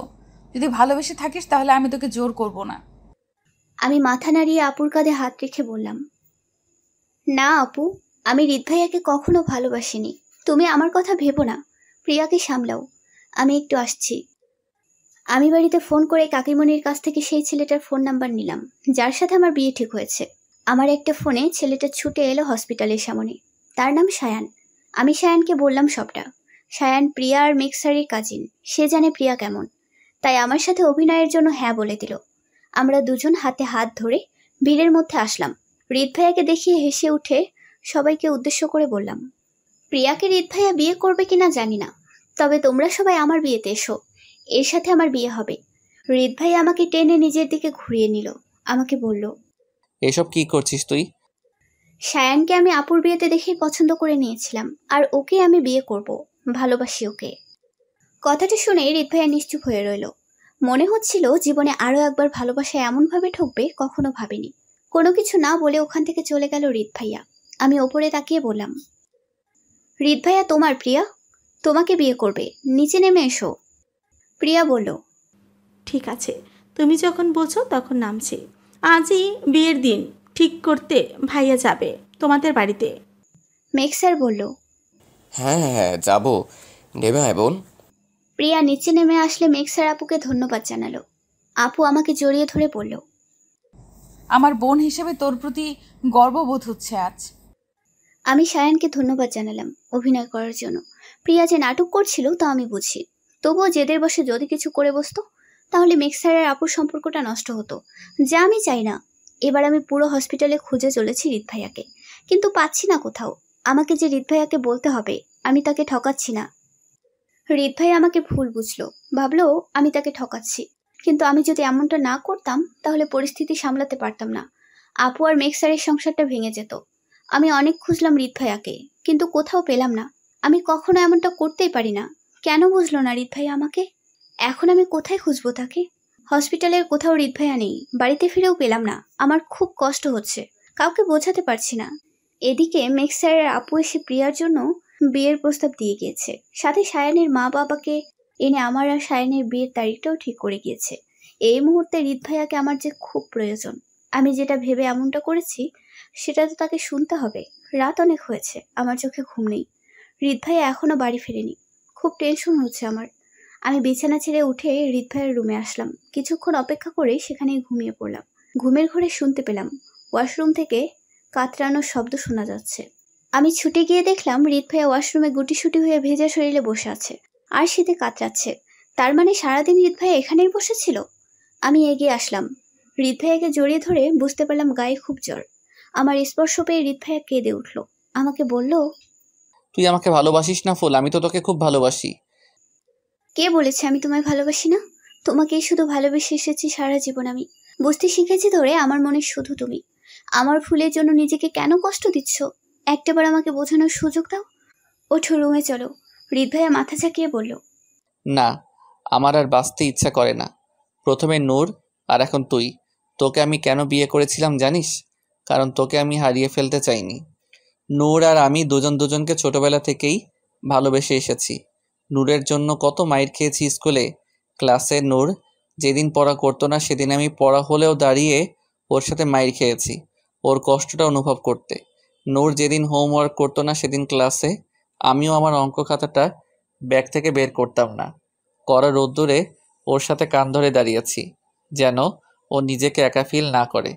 যখন নূর আমাকে বলতো ভালোবাসি, তখনও যা চাইতো তাই এনে দিতাম। কিন্তু যখন মেঘকে চেয়ে বসলো, আমি অনেক ভেঙে পড়েছিলাম। নূর আমাকে বলেছিল মন থেকে কখনো ওভাবে ভালোবাসিনি। মেঘকে যেদিন দেখেছে সেদিন থেকে ভালোবাসার আসল মানেটা বুঝতে শিখেছে। মেঘের জীবনে একটা অন্য মেয়ে ছিল। নূর সবসময় মন মরা হয়ে থাকতো, ঠিক মতন খেত না, নিজের যত্ন নিত না, কারো সাথে হাসি মুখে কথাও বলতো না। আমি মেঘের কাছে গিয়ে নূরের খুশি চাইলাম। মেঘ আমাকে অনেক অপমান করেছিল। ও তো অন্য একটি মেয়েকে ভালোবাসতো। যখন আমি জানতে পারলাম মেয়েটি ভালো না, শুধুমাত্র টাকার লোভে মেয়ের সাথে রিলেশন করছে, তখন আমি সব প্রমাণ জোর করে মেঘের সামনে রাখলাম। মেঘ আমার প্রতি কৃতজ্ঞ হলো, আমাকে বন্ধু মানল। আমি তখন মেঘ আর নূরকে এক করার চেষ্টা করলাম, ওদের একসাথে দেখা করানো, দুজনকে দুজনের জন্য যোগ্য প্রমাণ করা, সব কিছু আমি করেছি। প্রচণ্ড হতাশায় থাকতাম আমি। একদিন বাড়িতে এসে তোর এই নিরীহ মুখটা দেখলাম। আমার প্রতি তোর এত কেয়ারিং সেদিন প্রথম আমার ভালো লাগাতে পরিণত হলো। ধীরে ধীরে তোকে ভালোবাসতে চেষ্টা করলাম যেন নূরকে ভুলতে পারি। আর আজ আমি তোকে এতটা ভালোবেসে ফেলেছি যে তোকে ছাড়া গোটা দুনিয়াটা আমার কাছে শূন্য লাগে। আমি মরে যাব তোকে না পেলে ফুল। তুই যত ইচ্ছা কষ্ট দে আমায়, শুধু আমার সাথে থাক। একটু ভালোবাসা আমায় প্লিজ ফুল। কখনো বলিস না অন্য কাউকে ভালোবাসি। কথা বলতে বলতে চোখ বন্ধ হয়ে আসলো হৃদ ভাইয়ার। আমি হৃদ ভাইয়াকে শক্ত করে জড়িয়ে ধরে বললাম, আমি আপুর মতন নই, তুমি আমার প্রথম ভালোবাসা, আর এখন আমার স্বামী। কোনো কিছুর বিনিময়ে তোমাকে আমি কষ্ট দেব না। হৃদকে ধরে উঠিয়ে ভেজা কাপড় খুলে বিছানায় এনে শুয়ে দিলাম। কম্বলটা টেনে দিয়ে তোয়ালে দিয়ে মাথার চুল মুছতে লাগলাম। হৃদ ভাইয়ার শীত যেন তীব্র হতে লাগলো। এত জ্বর কি করব বুঝতে পারছি না। উঠে আমার রুম থেকে কম্বল আনতে পা বাড়াতেই হৃদ ভাইয়া পেছন থেকে আমার হাতটা ধরে বসলো। আমাকে বলল, আমায় ছেড়ে আর এক মুহূর্তের জন্য দূরে যাস না ফুল। আমি গেলাম না। কম্বলের ভেতরে এসে হৃদ ভাইয়াকে খুব শক্ত করে জড়িয়ে ধরলাম। জানতে চাইলাম, তোমার কি খুব শীত করছে হৃদ ভাইয়া? হৃদ আমাকে ঘুরিয়ে আমার উপরে এসে শক্ত করে আমাকে জড়িয়ে ধরে গলায় নাক ডুবিয়ে বলল, আমাকে আর ভাইয়া বলিস না, নাম ধরে ডাকিস। আমি চোখ বন্ধ করে বললাম, আজ সত্যি মনে হচ্ছে আমি তোমার স্ত্রী। তুমি বিয়েটা ওভাবে না করলে এই ফিলটা আর আমার প্রতি তোমার এই পাগল করা ভালোবাসাটা আমি বুঝতাম না হৃদ। প্রচণ্ড শীতের সকাল, হৃদ ভাইয়ের কম্পিত শরীর, ঘড়িতে টিকটক শব্দ। মাথাটা ভার ভার লাগছে আমার, শরীরের দুর্বলতা জানান দিচ্ছে কোনো শক্তি নেই নড়াচড়া করবার। হৃদ ভাইয়ের মাথাটা আলতো করে আমার বাহুডোর থেকে সরাতে নিলে ঘুম ঘুম চোখে মুখটা তুলে চাইলো আমার মুখের দিকে। চোখ দুটো ছোট করে আমার গালে হাত রেখে বলল, এ কি ফুল তুই আমার কাছে? হৃদ ভাইয়া ঝট করে আমার কপালে হাত রেখে বলে উঠল, তোর তো জ্বরে গা পুড়ে যাচ্ছে। কাল রাতে তুই আমার কাছে কেন ঘুমিয়েছিলি? আমি হৃদ ভাইয়ের বুকে হাত রেখে উঠে বসার চেষ্টা করলাম। আমাকে টেনে তুলে পিঠে বালিশ ঠেকিয়ে কম্বলটা শরীরে টেনে দিল। আমি দু চোখে সবকিছু ঝাপসা দেখতে লাগলাম। হৃদ ভাইয়া বলে উঠল, আমাকে ঠকিয়ে আমার ভালোবাসাকে অপমান করে আবার আমার কাছে আসার মানে কি হয় তোর? আমি ভাবলাম, এটা কি বলছি হৃদ ভাইয়া? মুখের দিকে তাকিয়ে মুখটা মলিন করে বললাম, এসব তুমি কি বলছো হৃদ? কাল রাতে তুমি আমায় ভালোবাসলে, আদর করলে, তোমার কি মনে নেই? হৃদ ভাই আমার দু কাঁধে হাত শক্ত করে রেখে রাগী দৃষ্টিতে তাকিয়ে বলল, আমি তোকে আদর করেছি? কই মনে নেই আমার। আর যদি করেও থাকি জ্বরের ঘরে করেছি। কিন্তু তুই যেটা করেছিস সজ্ঞানে, আমি তোকে তার জন্য কখনো ক্ষমা করতে পারবো না। কষ্ট দিয়েছিস আমায়। তোরা দুই বোন একদম এক। ভালোবাসা তোদের কাছে শুধুই খেলা। তোকে তো আমি ভিন্ন ভেবেছিলাম ফুল। তাহলে এমনটা কেন করলি আমার সাথে? ভরা হসপিটালের সকলের সামনে বলে ফেললি ওই ছেলেটাকে তুই ভালোবাসিস, ছেলেটাকে বিয়ে করবি। আর আমাদের বিয়েটা, ওটার কথা তোর তখন মনে ছিল না? রাতে কেন আসলি আমার কাছে? আমি কিছুতেই কাল রাতে তোকে কাছে টানতাম না যদি আমি সুস্থ থাকতাম। আমি হৃদের হাতটা টেনে ধরলাম। অসহায় দৃষ্টিতে ওর দিকে তাকিয়ে বললাম, এভাবে বলছো কেন আমায়? কষ্ট দিচ্ছ আমায়? এই তুমি আমায় ভালোবাসো? দেখছো জ্বরে আমার গা পুড়ে যাচ্ছে, তারপরও এমনভাবে কথা বলছো আমার সাথে? জ্বরে তোর গা পুড়লে আমি কি করব? তোকে তো আমি বলিনি শরীরে জ্বর বাঁধাতে। হৃদ, তুমি কিন্তু অনেক বলছো। এবার কিন্তু সত্যি এই রুম থেকে চলে যাব আমি, আর কখনো আসবো না তোমার কাছে। হৃদ ভাইয়া গম্ভীরভাবে মুখ করে পড়ে আছে। বাইরে থেকে মা আর কাকিমণি ফুল বলে চিৎকার করে চলেছে। কিছুক্ষণ ডাকাডাকি করে হৃদের রুমের দরজার কাছে এসে কাকিমণি বলে উঠল, হৃদ, দরজা খোল। সকাল থেকে ফুলকে কোথাও খুঁজে পাওয়া যাচ্ছে না। বাড়িতে কোথাও নেই, আমাদের টেনশন হচ্ছে খুব। কথাটা শুনতেই হৃদ উঠে গিয়ে দরজাটা খুলে দিল। কাকিমণি হৃদকে আমার কথা বলতে বলতে রুমের মধ্যে তাকিয়ে দেখলো হৃদের বিছানায় আমি। কাকিমণি ভেতরে আসতেই আমি কম্বলটা শরীরে ভালোভাবে টেনে জড়িয়ে নিলাম। হৃদ কড়া শব্দে উল্টো দিকে মুখ ঘুরিয়ে বলল, ওকে এখান থেকে নিয়ে যাও মা, আর কখনো যেন ওর আমার সামনে না আসে। কথাটা বলে হৃদ রুম থেকে বেরিয়ে যেতে লাগলো। কাকিমণি আটকালো হৃদকে। মাকে এগিয়ে আসতে দেখে রুমের দরজাটা ভেতর থেকে বন্ধ করে আমার কাছে আসলো। আমাকে জিজ্ঞেস করলো, এটা তোরা কি করেছিস ফুল? তোদের দুজনের বিয়ে ঠিক, তারপরও তোরা নিজেরা ছি। হৃদ কিছু বলতে নিলে কাকিমণি হৃদকে কষিয়ে একটা চর বসিয়ে দিল। কড়া শব্দে বলল, লজ্জা করে না তোর? মেয়েটার সাথে সারা রাত কাটিয়ে মায়ের সামনে দাঁড়িয়ে বলছিস আর কখনো তোর সামনে যেন না আসে। আমি কাকিমণির কথাটা শুনে কেঁদে উঠলাম। কাকিমণি এগিয়ে এসে আমায় ধরে দেখলো গায়ে খুব জ্বর, তাই নরম গলায় বলল, আমার ভাবতে কষ্ট হচ্ছে হৃদ, আমার সন্তান। কিন্তু ফুল তুই, তোর মা জানলে কতটা কষ্ট পাবে বুঝতে পারছিস? হৃদ এগিয়ে এসে কাকিমণিকে নিজের দিকে ঘুরিয়ে নিয়ে বলল, মা বিশ্বাস করো, আমি সত্যি এমন কিছু করতে চাইনি। ফুলই এসেছিল রাতে আমার কাছে। আমার তো জ্বরে কোনো হুঁশ ছিল না। যদি তোমার কাছে এটা অসম্মানের লাগে তাহলে বলবো ফুল আমার স্ত্রী, আমি ওকে বিয়ে করেছি, তাই এটা নিয়ে তুমি খারাপ কিছু ভাবতে পারো না। কাকিমণি একবার হৃদ আর একবার আমার দিকে তাকিয়ে কিছুক্ষণ চুপ থেকে বলল, আমার অবাক লাগছে তোর কথা শুনে। তোরা বিয়েও করেছিস? এত বড় একটা সিদ্ধান্ত নিজেদের মধ্যে নিয়ে নিলি, আমরা কি কিচ্ছু না? আমাদের একটাবার জানানোর প্রয়োজন বোধ করলি না? এমন সময় মা এসে দরজার কাছে দাঁড়িয়ে হৃদকে আর কাকিমণিকে ডাকতে লাগলো। কাকিমণি কিছু একটা ভেবে হৃদকে কড়া শব্দে বলল আমাকে নিয়ে জানালা দিয়ে রুম থেকে বেরিয়ে যেতে, আমায় নিয়ে রুমে রেখে আসতে। হৃদ না চাইতেও কাকিমণির কথায় বাধ্য হয়ে আমাকে কোলে করে রুম থেকে নিয়ে আসলো। আমাকে বিছানায় শুইয়ে দিয়ে চলে যেতে নিলে আমি হাতটা টেনে ধরে বললাম, এই তোমার ভালোবাসা? এই ভালোবাসাটা হারানোর ভয়ে কাঁদছিলে কাল তুমি? হৃদ ভাইয়ার চোখে রাগ স্পষ্ট। চোখের চাহনি দেখে আমি ভয়ে হাতটা ছেড়ে দিলাম। সঙ্গে সঙ্গে হৃদ ভাইয়া মুখটা ঘুরিয়ে চলে গেল আমার রুম থেকে। কিছুক্ষণ পর মা আসলো আমার রুমে। আমাকে দেখে জানতে চাইলো আমি কোথায় ছিলাম। আমি লেপের মধ্যে থেকে শুধু মুখটা বের করে দিয়ে কাঁপতে কাঁপতে বললাম ওয়াশরুমে ছিলাম। মা কপালে হাত রেখে বুঝলো আমার গায়ে খুব জ্বর, তাই আর কিছু বলল না। সারাদিন রুমে থেকে সন্ধ্যার দিকে জ্বর খানিকটা কমেছে অনুভব করলাম। আপু ফোন করে বলেছে আপুর বাড়িতে নিউ ইয়ার পার্টি, রাতে অনেক মজা হবে, সায়ানও আসবে। আমাকে তো আসতেই হবে, আমি না বলে দিয়েছি।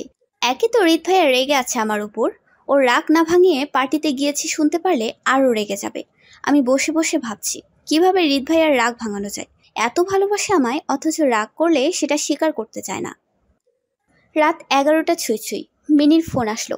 মিনি আমাকে বলল পার্টিতে নাকি হৃদ ভাইয়া গিয়েছে আর প্রিয়ার সাথে ডান্সও করছে। আমার প্রচণ্ড রকমের রাগ হচ্ছে এখন। যার কষ্ট হবে বলে আমি পার্টিতে গেলাম না, সে প্রিয়ার সাথে পার্টিতে গিয়ে ডান্স করছে।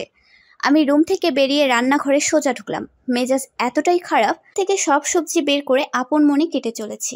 কাকিমণি রান্নাঘরে এসে এটা দেখে আমার কাছে জানতে চাইল, ফুল এভাবে সবজি কাটছিস কেন? আমি অন্যমনস্ক হয়ে ফিরে তাকাতে আমার হাতটা একটুখানি কেটে গেল। কাকিমণি আমার হাতে হলুদ লাগিয়ে দিয়ে বলল, কি হয়েছে ফুল, তুই এমন পাগলামি কেন করছিস? আমি অসহায় দৃষ্টিতে কাকিমণির দিকে তাকিয়ে বললাম, তোমার ছেলে আমাকে হুট করে বিয়ে করেছে। বিয়ের আগের মুহূর্ত অব্দি আমাকেও বলেনি বিয়ে করবে। হঠাৎ এসেই ভালোবাসি বলেছে। কখনো বুঝতে দেয়নি আমার প্রতি আগে কোনো অনুভূতি ছিল।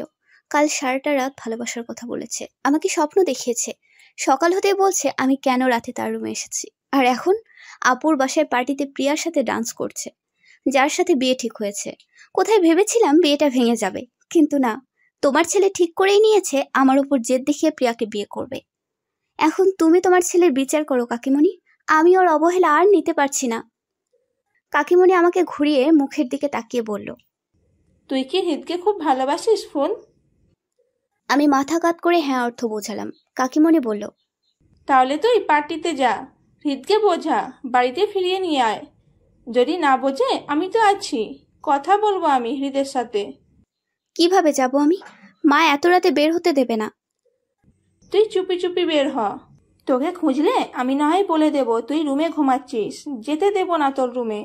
আমি সঠিক সময় বুঝে তোর মাকে হৃদ আর তোর কথা বুঝিয়ে বলবো। এখন সবটা জানলে কষ্ট পাবে তোর মা। আমি একটা স্বস্তির নিঃশ্বাস ছাড়লাম। রেডি হয়ে কাকিমণির সাহায্যে বাড়ি থেকে বের হলাম। আপুর বাড়িতে এসে হৃদকে খুঁজছি। মিনি আর নিশির সাথে দেখা হলো। ওরা বলল, তুই আসবি জানলে সায়ান ভাইয়া আসতো ফুল। আমার জন্য সায়ান কেন আসবে? ওরা হেসে উঠে বলল, সায়ান ভাইয়ার মতো এত সহজ সরল একটা ছেলে, যে সারা জীবন বইয়ের মাঝে মুখ গুজে রেখেছে, সে তোকে পছন্দ করে বিয়ের প্রস্তাব পাঠিয়েছে, আর তোর জন্য পার্টিতে আসতে পারবে না। সায়ান আসুক বা না আসুক তাতে আমার কি? হৃদ আমার স্বামী, ওর জন্য এসেছে এই পার্টিতে আমি। কোথায় হৃদ? তোরা দেখেছিস ওকে? মেঘ ভাইয়া আর প্রিয়ার সাথে উপরে যেতে দেখেছি। আমি তাকিয়ে দেখতে পেলাম মেঘ স্যার সিঁড়ি থেকে নামছে, সাথে হৃদ আর প্রিয়া নেই। ওদের সামনে আর এক মুহূর্ত না দাঁড়িয়ে আমি ছুটে মা সিঁড়িতে গিয়ে মেঘ স্যারের সামনে দাঁড়িয়ে বললাম, হৃদ কোথায় স্যার? মেঘ স্যার যেন আমার কথা এড়ানোর চেষ্টা করলো, আমাকে বলল, এ কি ফুল তুমি? নূর তো ইমার্জেন্সি কারণে হসপিটালে আছে, তুমি এনজয় করো পার্টিতে। মেঘ স্যারের কথায় কোনো প্রতি উত্তর না দিয়ে আমি উপরে উঠতে লাগলাম। মেঘ স্যার আমাকে আটকানোর চেষ্টা করলো। আমার মনে সন্দেহ জাগলো। ছুটে ওপরে আসলাম আর সবগুলো রুমে হৃদ আর প্রিয়াকে খুঁজতে লাগলাম। একটা রুমের দরজার সামনে এসে ভেতর থেকে হৃদের কণ্ঠ শুনতে পেলাম। হৃদ বলছে, ফুল অনেক খারাপ হয়ে গেছে, নষ্ট হয়ে গেছে ফুল। আর যাই হোক, তুমি ফুলের থেকে ভালো।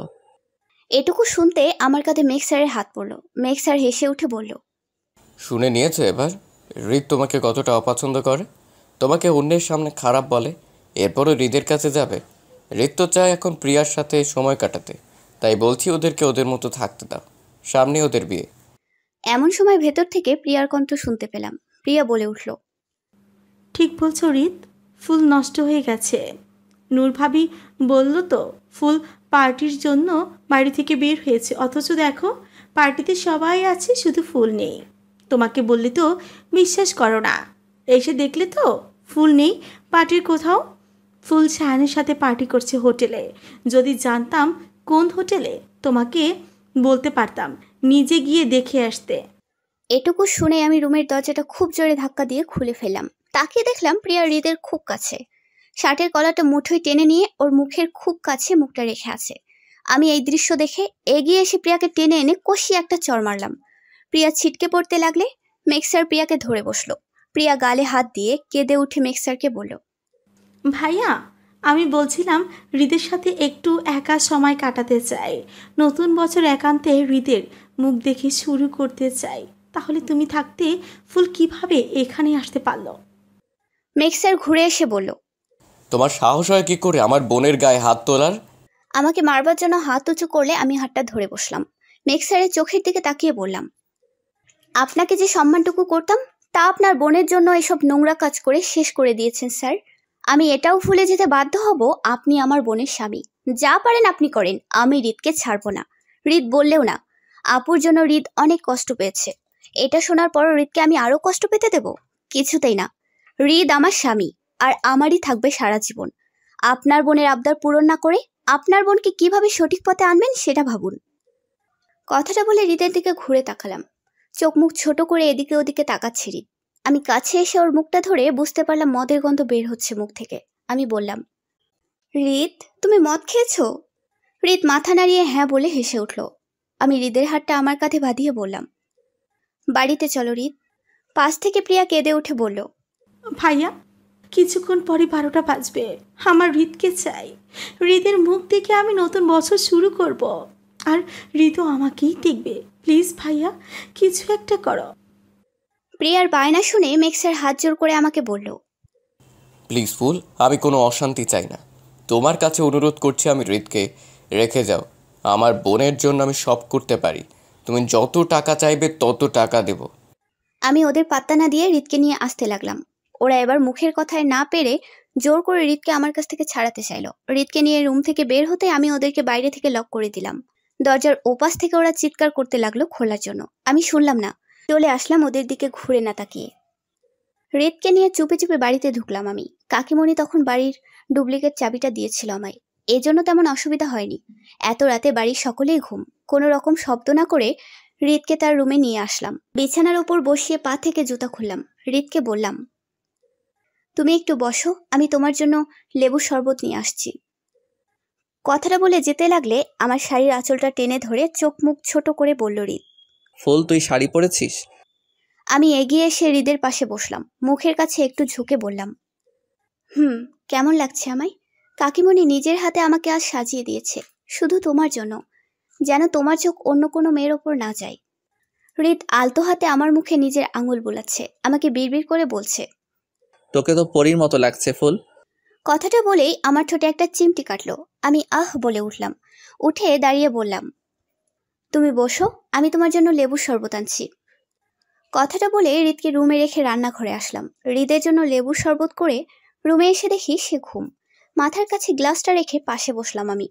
হৃদের চুলের ভাঁজে হাত রেখে বললাম, কাল সকালে তুমি ঘুম থেকে উঠে দেখবে সব ঠিক হয়ে গেছে। তোমার আর আমার মধ্যে আর কেউ আসবে না হৃদ। কখনো কষ্ট পেতে দেবো না তোমাকে আমি। আপু যে ভুল করেছে সেটা আমি করব না। হৃদ মিনমিন করে চাইলো, দুহাতে আমার মুখটা ধরে ফিসফিসিয়ে বলল আমায়। ফুল, তোকে আজ খুব সুন্দর লাগছে। আমি হেসে উঠলাম। হৃদের নাকটা টেনে ধরে বললাম, ঘুমাওনি এখনো? ওঠো, লেবুর শরবতটুকু খেয়ে নাও, নেশা কেটে যাবে। হৃদ উঠে বসলো, আমার কোমর টেনে ধরে ঘাড়ে নাক ডুবিয়ে বলল, তোর নেশা আমি কাটাতেও চাই না কখনো। আমার পেটে হাত রেখে অনেকক্ষণ ধরে শক্ত করে জড়িয়ে আছে হৃদ। আমার পিঠে বুক মিশিয়ে কানের কাছে আস্তে করে বলছে, তোকে আমি খুব ভালোবাসি ফুল। তুই নিজেও জানিস না আমি তোকে কতটা চাই। আমি মুখটা ঘুরিয়ে বসে হৃদের শার্টের কলারটা টেনে ধরে বললাম, এত ভালোবাসো? তাহলে প্রিয়ার কাছে কেন গিয়েছিলে? একটু মুখটা এগিয়ে নিয়ে এসে বললাম, মদও খেয়েছো, গন্ধ বের হচ্ছে তোমার মুখ থেকে। লেবু শরবতটা নিয়ে হৃদের হাতে দিয়ে বললাম খেতে। হৃদ ডকডক করে পুরো শরবতটা খেয়ে নিল। আমি বললাম, এখন তুমি ঘুমাও, আমি রুমে যাচ্ছি। ঘুরিয়ে আমাকে বিছানায় নিয়ে আসলো। আমি বললাম, আমাকে রুমে যেতে দাও হৃদ, এখানে ঘুমোতে পারবো না আমি। সকালে আমাকে রুমে না পেলে মা অনেক ঝামেলা করবে। কে শোনে কার কথা? হৃদকে কতবার বাধা দেওয়ার চেষ্টা করলাম আজ, কিন্তু ও নাছোড়বান্দা, একটা কথাও শোনে না। পাগলের মতো সারা গালে কিস করে যাচ্ছে। শাড়ির আঁচলটা সরিয়ে ব্লাউজের হুকগুলো খুলে ফেলেছে। এখন আর ওকে বাধা দিতে ইচ্ছে করছে না আমার, তাই সমাপন করে দিলাম নিজেকে ওর মাঝে। সকালে ঘুম ভাঙলে হৃদকে নিজের বাহু ধরে মুখ গুজে শুয়ে আছে দেখতে পেলাম। হৃদের পেটে হাতটা চেপে ধরে ওকে ঘুরিয়ে শুয়ে দিলাম বালিশে। বুকের ওপরে শুয়ে থুতনিতে ঠোঁটের আলতো পরশ দিয়ে চলেছি আমি। এমন সময় হৃদের ঘুম ভাঙলো। মাথাটা চেপে ধরে আস্তে করে চোখ মেলে তাকালো আমার মুখের দিকে, আর মুহূর্তের মধ্যেই এক ধাক্কায় আমাকে খানিকটা দূরে সরিয়ে দিল। কেন এমনটা করলো কিছুই বুঝতে পারলাম না আমি। হৃদ আমার হাতটা টেনে ধরে নিজের দিকে ঘুরিয়ে নিয়ে বলল, তুই আবার কাল রাতে আমার রুমে এসেছিস? তোকে আমি বলেছি না আমার কাছে না আসতে? হৃদের কথা শুনে আমি থমকে আছি। হৃদকে বললাম আমি, এসব কি বলছো তুমি হৃদ? তুমি তো কালকে আমাকে যেতে দিলে না। তোমার কি কাল রাতের কোনো কথাই মনে নেই? হৃদ এবার রাগী দৃষ্টিতে আমার চোখের দিকে তাকিয়ে বলল, কি মনে রাখবো আমি তোর নষ্টামিগুলোর কথা? সায়নের সাথে পার্টিতে না গিয়ে কোথায় গিয়েছিলি কাল রাতে তুই? নাকি সায়নের কাছ থেকে রাতের চাহিদাটুকু মেটাতে পারিসনি বলে আমার কাছে এসেছিস? তোকে ভালোবাসাটাই আমার জীবনের মস্ত বড় একটা ভুল। তোর চেয়ে তো প্রিয়া মেয়েটা শতগুণে ভালো। আমি হৃদের মুখের দিকে তাকিয়ে আছি। প্রচন্ড রাগ হচ্ছে আমার। হৃদ আমাকে দরজার দিকে ইশারা করে চলে যেতে বলে আমি ওর বুকের পশমে খুব জোরে একটা টান দিয়ে বললাম, ইয়ার কি পেয়েছো? রাতে ভালোবেসে সকালে বলবে সব ভুলে গেছো? প্রিয়ার সাথে আমার তুলনা করছো? প্রিয়ার কথায় পার্টিতে গিয়েছো আমি আছি কিনা দেখতে, অথচ একটাবার বাড়িতে এসে দেখোনি আমি আছি কিনা। আবার আমাকে নষ্টামে বলো। তুমি নিজে কি করছিলে প্রিয়ার রুমের মধ্যে দরজা বন্ধ করে? তখন আমি না গেলে? একদম মিথ্যা বলবি না। নিজেকে ঠিক প্রমাণ করতে একদম প্রিয়াকে জড়িয়ে কিছু বলবি না আমায়। ও তাই? আমি বললে দোষ? আর তুমি যা ইচ্ছা তাই বলে যাবে? তোমার বিচার তো আমি কাকিমণির কাছে দেব। তোর যা ইচ্ছা কর, শুধু আমার সামনে থেকে এখন চলে যা। কিছু মনে করতে পারছি না আমি, যা এখান থেকে। আমি হৃদকে ধাক্কা দিয়ে বিছানার সাথে দুই কাঁধে শক্ত করে চেপে ধরে ওর পেটের উপরে উঠে বসলাম। তারপর বললাম, কোথাও যাব না আমি, তোমাকে মনে করতেই হবে কাল রাতের কথা। হৃদ মুখটা এক সাইডে ঘুরিয়ে নিয়ে বলল, কিছু মনে পড়ছে না আমার, সর ফুল। কি সরব? বলো, আমার সাথে ভালোভাবে কথা বলবে, তারপর সরব। আজ আমিও দেখব তুমি কিভাবে আমায় ইগনোর করো। কাল সারাদিন জ্বরে বিছানায় পড়েছিলাম, একটু আসুনি দেখতে। তারপরও ভেবেছি তোমার রাগ কিভাবে ভাঙাবো। আর তুমি ভেবেছো আমি পার্টিতে গিয়েছি। তুই পার্টিতে যাসনি? না, আমাকে তো মিনি ফোন করে জানিয়েছিল তুমি প্রিয়ার সাথে ডান্স করছো, সেটা শুনেই তো গেলাম। তাহলে সায়ান, ও কেন আসেনি পার্টিতে? সায়ান পার্টিতে যাবে? ওর মতো একটা ছেলে পার্টিতে যেতে পারে বলে তোমার মনে হয়? আর গেলেও বা আমার কি? তুমি জানো না আমি তোমায় ভালোবাসি। ভালোবাসিস আমাকে? তাহলে হসপিটালের সকলের সামনে যে বললি সায়ানকে ভালোবাসিস। ওটা সত্যি না, ভুল করেছি আমি, আর কতবার বলবো। হৃদ উঠে বসলো, আমাকে জড়িয়ে ধরে বলল, সরি ফুল। সব মনে পড়েছে তোমার? না, তবে তুই আমায় ভালোবাসিস এটা জেনে আমার আর কোনো রাগ নেই। আমি তোকে আবার বিয়ে করব সকলকে জানিয়ে। আচ্ছা হয়েছে, আমি এখন রুমে যাব। আজ আবার মা আমাকে রুমে না পেলে ঝামেলা হয়ে যাবে একটা। হৃদ আমাকে ছেড়ে দিল আর রেডি হয়ে থাকতে বলল, আজ আমাকে সাথে করে হসপিটালে নিয়ে যাবে বলে। বিছানার উপরে অনেকগুলো ড্রেস এলোমেলো করে রেখেছি। আয়নার সামনে দাঁড়িয়ে একটা একটা করে তুলছি আর ভাবছি কোনটা আমাকে ভালো লাগবে, কোনটা পরবো আজ বুঝতে পারছি না আমি। এদিকে মা এসে সকাল সকাল আমার রুমের অবস্থা দেখে শুরু করে দিয়েছে তার বকুনি। হৃদ দিকে তাকিয়ে দেখলাম 8টা বাজতে চলো। হৃদ নির্ঘাত আমাকে এবার ফেলে রেখে চলে যাবে। তাড়াহুড়ো করে আমি এক ছুটে ওয়াশরুমে চলে আসলাম। খুব দ্রুতভাবে শাওয়ার নিলাম। পরক্ষণে মনে পড়লো ড্রেস আনতে ভুলে গেছি। রুমে মা বসে রয়েছে।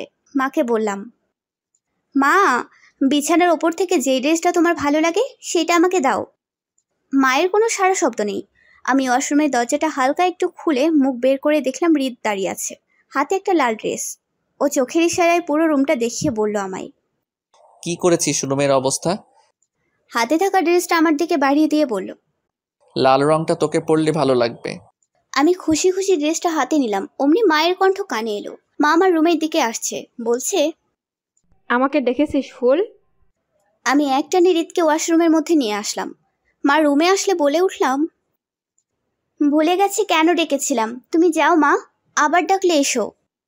আমি এখানে বসেছি, তুই বের হ। যদি আবার দরকার পড়ে তোকে গুছিয়ে দিয়ে তারপর যাব। কথাটা বলে বিছানার ওপরে পড়ে থাকা এলোমেলো কাপড়গুলো গুছাতে লাগলো মা। হৃদের মুখের দিকে তাকিয়ে দেখলাম ও আমার দিকে এক দৃষ্টিতে তাকিয়ে আছে। আমি বুঝতে পারছি আমার জন্য ওর দেরি হচ্ছে, তার উপর ভিজেও গিয়েছে। আবার চোখের চাহনি দেখে ভয়ও লাগছে আমার। তখন যদি ওকে রুমের ভেতর না আনতাম, মা ওকে আমার রুমে দেখলে সমস্যা হয়ে যেত। কিভাবে বোঝাবো ওকে এটা? মুখটা এগিয়ে কানের কাছে এনে ফিসফিসিয়ে বললাম, হৃদ, তোমার কি রাগ হচ্ছে আমার ওপর? রাগ না হলে বলো, আমার ভয় করছে। দেখো, আমি তো প্রতিদিন লেট করি। তুমি একদিন লেট করলে তেমন একটা সমস্যা হবে না তোমার।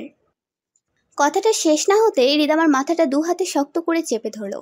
আমি ভয় পেয়ে কিছু বলে উঠতে লাগলাম, তখনই হৃদ আমার ঠোঁট দুটো নিজের ঠোঁট দিয়ে বন্ধ করে দিল। আমি কিছু বলতেও পারছি না। সেটা দেখে হৃদ আমাকে ছেড়ে দিল। ঠোঁটে আঙুল রেখে ফিসফিসিয়ে বলল, কথা বলিস না। আমি হৃদের আঙুলটা ঠোঁটের ওপর থেকে সরিয়ে দিয়ে শার্টের কলারটা খামচে ধরে মুড়িয়ে বললাম, তুমি আমার উপর রাগ করনি তাহলে? হৃদ মাথা নাড়ালো, আমাকে ঘুরিয়ে নিয়ে পেছনে থেকে ভেজা চুলগুলো সরিয়ে দিল। পেটে হাত রেখে কাছে টেনে নিয়ে আমার পিঠের সাথে নিজের বুকটা মিশালো। আমার কাঁধে নাক ঘেঁষতে লাগলো। আমি রুমের দরজার শব্দ পেয়ে বুঝতে পারলাম মা বেরিয়ে গেছে। হৃদকে সরিয়ে দিয়ে ঘুরে তাকালাম। শাওয়ার বন্ধ করে বললাম, এখন তুমি যাও, মা রুমে নেই। আবার আসার আগে পালাও। হৃদ মাথা নাড়িয়ে ওয়াশরুম থেকে বেরিয়ে গেল। আমি ভেজা ড্রেসটা বদলে হৃদের দেওয়া ড্রেসটা পরলাম। ওয়াশরুম থেকে বের হয়ে দেখলাম কাকিমণি আর হৃদ দাঁড়িয়ে আছে। হৃদ ভেজা শরীরে এখনো দাঁড়িয়ে আছে আমার রুমে। কাকিমণি আমাকে দেখে বলল, তোরা কি শোধরাবি না? কি শুরু করেছিস সেটা? আমার জায়গায় যদি তোর মা চলে আসতো তাহলে? তোদের এসব দেখে কতটা কষ্ট পেত তোর মা, বুঝতে পারছিস? একটু ধৈর্য নেই তোদের মধ্যে? আমি আর হৃদ মাথাটা নিচু করে আছি। কাকিমণি আবার বলল, আমি আজই তোর মায়ের সাথে তোদের কথাটা বলবো। অনেকবার বলতে চেয়েও বলবো বলবো করে আর বলা হয়ে ওঠেনি, তবে আজ অবশ্যই বলবো। কাকিমণি হৃদকে উদ্দেশ্য করে বলল, রুমে গিয়ে কাপড়টা বদলে নাও, নয়তো ঠান্ডা লেগে যাবে। হৃদ কোনো কথা না বলে চলে গেল। কাকিমণি এগিয়ে এসে আমাকে বলল, তুই তো জানিস তোর মায়ের মনে কতটা কষ্ট। তোর বাবা জীবিত থেকেও নেই, তোর মাকে ছেড়ে চলে গেছে, 12 বছর হয়েছে। তারপরও কিভাবে তোদের 2 বোনকে মানুষ করেছে তা আমি জানি। তোদের বাবার স্বপ্ন ছিল তোদেরকে ডাক্তার করবার। এখন তোর বাবা না থাকলেও সেটার জন্য নিজের গহনা, বাবার দেওয়া সম্পত্তি সব বিক্রি করে দিয়েছে তোর মা। আজ তোরা যা সব তোদের মায়ের জন্য। তোর মা তোর বাবাকে এখনো খুব ভালোবাসে ফুল।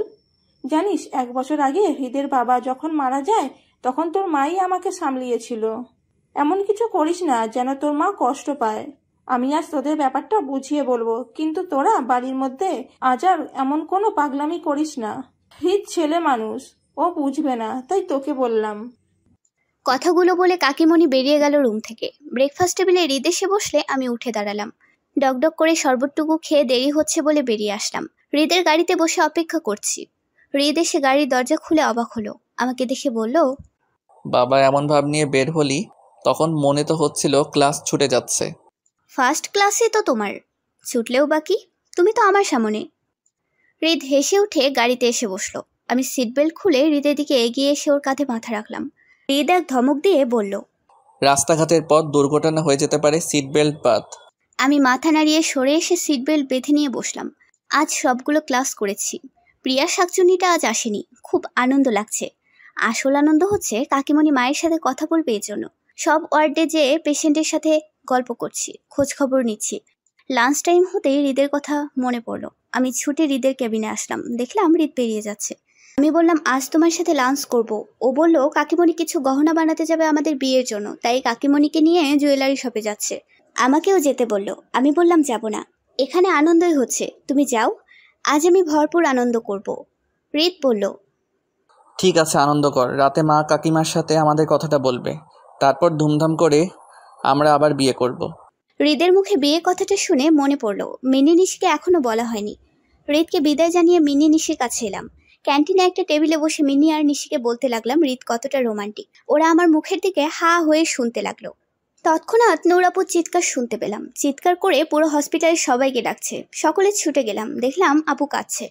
আপুকে বসিয়ে শান্ত হতে বললাম। আপুর কান্না যেন থামছে না, আমাকে জড়িয়ে ধরে আছে আর বলছে, ফুল, হৃদ আর কাকিমনির গাড়িটা অ্যাক্সিডেন্ট হয়েছে। কথাটা শুনে আমি যেন বড়সড় একটা ধাক্কা খেলাম। কিছুতেই যেন বিশ্বাস করতে পারছি না। আপু আবার বলল, কাকিমণি আমাকে কিছু একটা বলার জন্য ফোন করেছিল, শোনার আগেই কলটা কেটে যায়।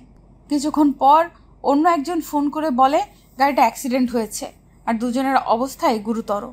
আমার নাম্বারটা কল লিস্টের প্রথমে ছিল, তাই আমাকে জানিয়েছে। আপুর কথা শেষে অ্যাম্বুলেন্স এসে গেছে বলল একজন ওয়ার্ড বয়। আমি শুনে যেন সহ্য করতে পারছি না অ্যাক্সিডেন্টের কথাটা। মাথার মধ্যে পুরো দুনিয়াটা ঘুরছে, কি হচ্ছে বুঝতে পারছি না কিছু। শুধুই হৃদের নামটা মুখে আসলো। হৃদ বলে একটা চিৎকার দিয়ে জ্ঞান হারিয়ে ফেলি। যখন জ্ঞান ফিরল, কেবিনে আমার বেডের পাশে মাকে দেখতে পেলাম।